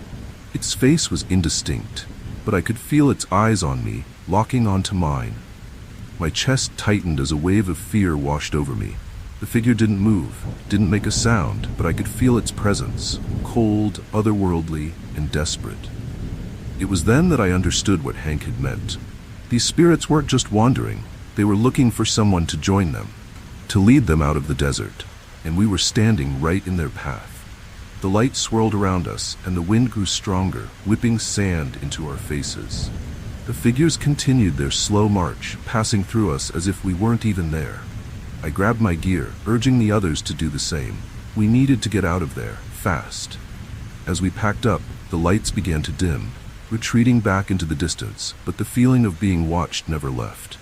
Even as we hurried back to our cars, I could still feel those ghostly eyes on me. By the time we reached the safety of the road, the lights had disappeared entirely, leaving only the dark, quiet desert behind. We didn't talk much on the drive back to town. What could we say? We had gone looking for answers, and we had found something far more chilling than we expected. The lights of Marfa were no simple mystery. They were the restless spirits of the desert, forever searching, forever lost. I've been back to Marfa a few times since that night, but I've never camped out in the desert again. The lights still appear, dancing on the horizon, and sometimes I catch a glimpse of those shadows moving between them. I don't know what they're looking for, but I do know one thing. If you follow the lights, you might never come back. Determined to find out more, I returned to the park that night. This time, I wasn't running. I was looking for her. The park felt different, darker, as if it knew I was there for a reason. I retraced my steps from the night before, my eyes scanning every shadow, every flicker of movement in the distance. And then, just as I reached the same twisted tree, I saw her again. She stood in the exact same spot, motionless, her gown glowing faintly under the moonlight. I hesitated for a moment, fear gripping my chest, but I forced myself to walk closer. This time I called out to her, my voice shaky but clear. "Do you need help?" I asked, my words hanging in the air. She didn't respond, didn't turn around, but I could feel her presence, heavy and cold, like the air around her was frozen in time. I took another step, and as I reached out to touch her, she turned. Her face was pale, almost translucent, with hollow eyes that seemed to look right through me. For a moment, we locked eyes, and I felt an overwhelming sense of sadness wash over me. It wasn't just fear, it was sorrow, deep and consuming. Before I could say anything, she vanished again, leaving me standing there, breathless and alone. I raced home, my mind spinning with questions. Who was she? Why did she appear to me? The legend said she sought justice, but what if she was looking for something more? Over the next few nights, I returned to the park, hoping to see her again, but she never appeared. The path by the twisted tree remained empty, the only sounds the wind and the distant hum of the city. To this day, I still think about the lady in white. Some say spirits only reveal themselves to those who can help them, and maybe that's why she appeared to me. Maybe she thought I could uncover the truth about her death. Or maybe she's still waiting for someone to bring her peace. I don't know if I'll ever see her again, but I do know one thing. Central Park holds more secrets than anyone realizes. So, if you're ever running through the park late at night, keep an eye out for the lady in white. She may just be watching, waiting for the next person brave enough to follow her into the shadows.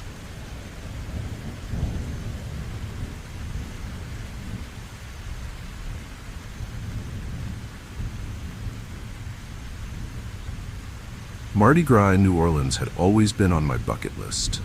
The colors, the music, the energy, it's a celebration like no other. My family and I decided to make the trip, renting an old townhouse in the French Quarter. The place had history, that's for sure. The owner mentioned that it had once survived a fire decades ago, but we didn't think much of it at the time. We were too excited about the parades and the festival. The first night in the house was magical, but that was before everything started to unravel. Our kids, Tim and Lily, were the first to notice something strange. They said they heard laughter and the sound of a party coming from the attic while we were downstairs. We thought it was just part of the Mardi Gras atmosphere seeping into the house. After all, New Orleans never really sleeps.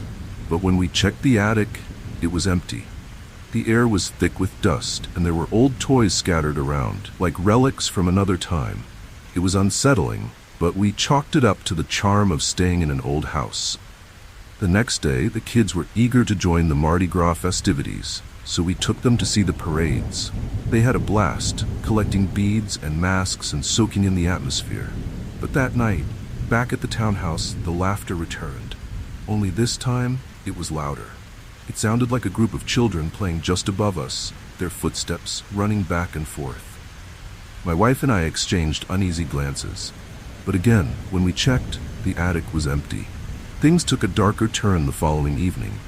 The kids had fallen asleep early after a long day of festivities, but I woke up in the middle of the night to find their beds empty. Panic set in as we searched the house, calling their names. There was no answer. Then we heard it, faint giggles from the attic. My heart raced as we rushed upstairs, hoping to find them.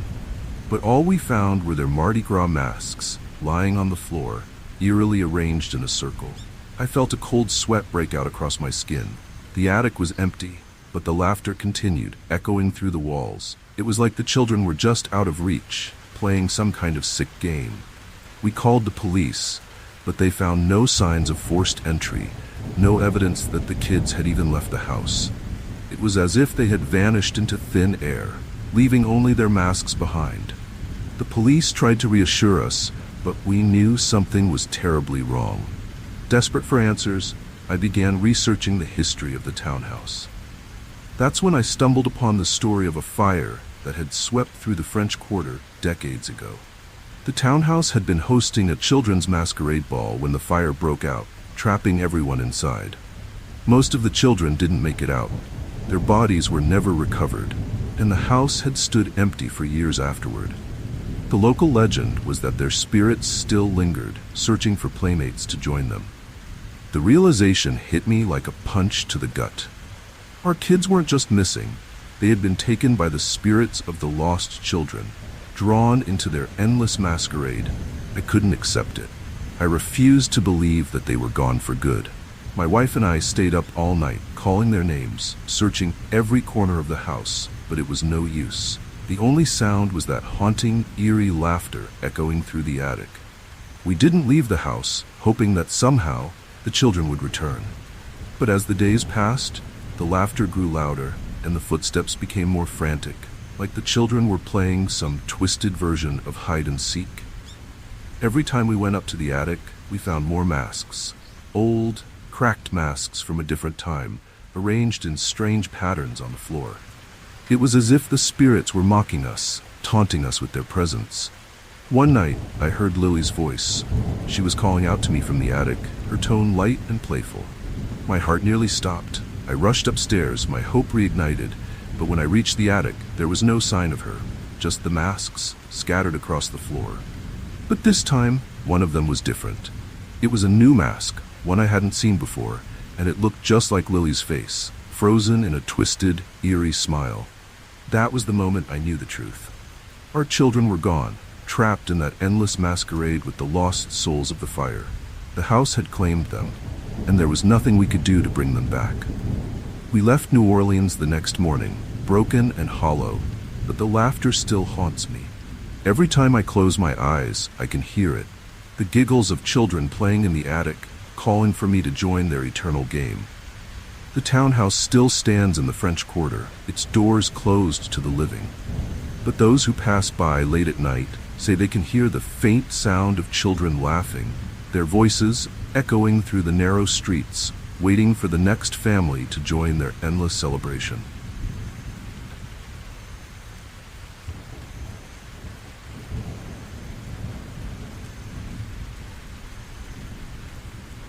I've always had a fascination with Salem, Massachusetts, the infamous home of the witch trials. The town carries a haunting atmosphere, like it's still shrouded in the shadows of its dark past. So when I had the opportunity to move there for a short research project on the trials, I couldn't pass it up. I found a small, charming house to rent, one of the oldest in town. The realtor mentioned it had once belonged to a woman accused of witchcraft during the trials, but I didn't think much of it. Salem was full of such stories, and I was more interested in the history than the local ghost tales. That changed soon enough. From the moment I moved in, things felt off. The air was heavy, and the house had a strange stillness to it, like it was waiting. At first, I thought it was just my imagination, fueled by my excitement to be living in such a historical place. But within days, strange things started happening. It began with small, almost laughable incidents. Books falling off the shelves, doors creaking open on their own. I chalked it up to the house's age, telling myself old places like this have quirks. But the events escalated quickly. One night, I heard a crash from the kitchen. When I went to check, every cabinet door was wide open, and dishes had been thrown across the floor. My heart pounded as I stood in the doorway, trying to make sense of it. There was no sign of an intruder, no broken windows. The house was locked tight, and I was alone. Or at least I thought I was. I convinced myself it was nothing, probably just a fluke. But the activity grew worse. Lights flickered, furniture moved on its own, and strange cold spots appeared throughout the house. Then, late one night, I woke up to the sound of footsteps in the hallway. I froze, straining to listen. The steps were slow, deliberate, moving closer to my bedroom. My breath caught in my throat as I stared at the door, waiting for it to open. But the steps stopped just outside, and the air went still again. After that, I couldn't sleep. Every night brought something new. Doors slamming, objects flying across the room, the faint sound of whispers in the walls. The house had come alive, and it was angry. I started to feel like I was being watched, even during the day. I would catch glimpses of shadows out of the corner of my eye, but every time I turned to look, there was nothing there. The worst part was the growing sense of dread that hung over me like a dark cloud. I decided to dig deeper into the history of the house, hoping to find some explanation for what was happening. That's when I learned about the previous owner, a woman named Eliza, who had been accused of witchcraft during the trials. She was one of the unlucky ones, hanged after a swift and unjust trial. Her house was left abandoned for years afterward, with rumors that her spirit lingered, seeking revenge on those who dared live in her home. I had unknowingly walked right into her domain. One night, things came to a terrifying head. I was lying in bed, trying to block out the sounds of objects moving in the next room, when the temperature in my bedroom dropped sharply. My breath fogged in the air, and then I felt it, a presence at the foot of my bed. Slowly I sat up, and there she was, a woman in dark clothes, her face pale, her eyes empty and black as night. She stared at me, unblinking, her mouth twisted into a cruel, cold smile. My blood ran cold, and I couldn't move, trapped by her gaze. I tried to speak, but no words came out. Eliza didn't say anything, just stood there watching. After what felt like an eternity, she slowly turned and walked out of the room. The door slammed shut behind her with a force that shook the house. The poltergeist wasn't just angry, she wanted me gone. I had become her new target, and there was no escaping her wrath. I knew then that I couldn't stay in that house any longer. The next morning, I packed my things and left Salem. I didn't care about the research project anymore. I didn't even tell the realtor why I was leaving so suddenly. I just wanted to get as far away from that house as possible.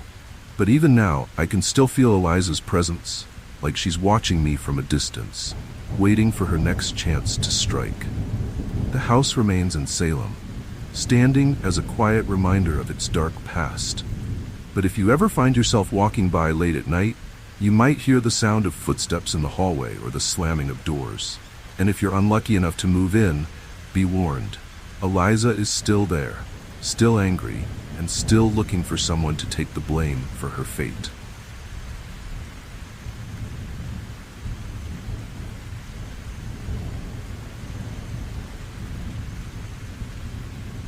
I've always been drawn to the ocean, so when I heard about the sunken shipwreck off the coast of Key West, I couldn't resist the chance to explore it.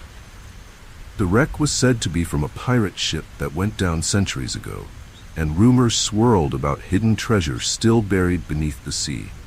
I wasn't much for ghost stories, but the locals warned me about the dangers of diving near the wreck. They whispered about the drowned crew, whose spirits still haunted the waters, guarding the treasure they'd died for. I shrugged it off. I'd been diving for years, and besides, ghosts weren't real. At least that's what I thought. The day of the dive, the water was calm, and the sky was clear, a perfect day for exploring the depths. I geared up and descended into the turquoise waters, the sun's rays filtering through the waves above me. The wreck loomed below, half buried in the sand, its timbers weathered and covered in coral. It was a beautiful, eerie sight. As I swam closer, the temperature dropped, and the water grew darker, as if the ocean itself was warning me to stay away. But I pushed forward, eager to see what treasures lay hidden in the depths. As I explored the wreck, I began to feel uneasy. The water was too still, too quiet. I had expected to see fish and marine life, but the area around the shipwreck was completely deserted. That's when I saw the first figure, just a shadow at the edge of my vision, floating among the wreckage. At first, I thought it was another diver, but when I turned to get a better look, the figure had vanished. My heart raced as I scanned the area, but there was no one else around. I was completely alone.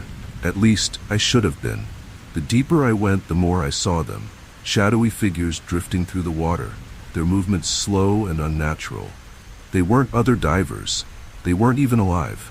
Panic started to set in as I realized I was surrounded by the spirits of the ship's crew, still floating through the wreckage, guarding the treasure they had died for. I tried to convince myself that I was just imagining things, that the shadows were tricks of the light, but the cold grip of fear had already settled in. One of the figures drifted closer, and for the first time I could see it clearly. The ghostly form of a man, his face pale and sunken, with eyes that seemed to glow in the murky water. His clothes were tattered, the remnants of a pirate's uniform, and his body moved in slow, haunting motions. My chest tightened as the figure floated toward me, his hand outstretched as if to grab me. I kicked hard, trying to swim away, but the water felt thick, like I was moving through a nightmare. As I swam toward the surface, the other figures closed in, their ghostly shapes swirling around me like a vortex. The water seemed to grow colder with every stroke, and I could feel their presence, watching me, pulling at me, trying to drag me down with them. I glanced down and my heart nearly stopped. One of the spirits had grabbed my ankle, its bony fingers cold as ice, pulling me back toward the wreck. I kicked harder, desperate to break free, but the grip tightened, dragging me deeper. I struggled, my lungs burning as I fought to reach the surface. The figures swirled around me, their ghostly faces expressionless, as if they were already claiming me as one of their own. My vision blurred, and the pressure in my chest grew unbearable. Just when I thought I couldn't hold on any longer, the grip on my ankle loosened, and I broke free. I swam for the surface with every ounce of strength I had left, the cold, ghostly fingers brushing past me as I ascended. When I finally broke the surface, gasping for air, I was shaking with fear. I swam back to the boat as fast as I could, my heart pounding in my chest. Once on board, I ripped off my gear, trying to catch my breath. The water around the wreck was calm again, as if nothing had happened. But I knew what I had seen. I had come face to face with the drowned ghosts of Key West, and they had almost pulled me into their watery grave. The locals were right. The spirits of the ship's crew still haunted the wreck, guarding the treasure that had cost them their lives. I never went back to that spot, and I've never spoken about what I saw beneath the waves. But sometimes, late at night, I can still feel the cold grip of those ghostly fingers on my ankle, and I wonder how close I came to becoming one of them. The wreck still sits at the bottom of the sea, its treasure untouched, guarded by the spirits of those who died for it. And if you ever find yourself diving off the coast of Key West, be careful. The drowned ghosts are still there, waiting for the next foolish soul to join them.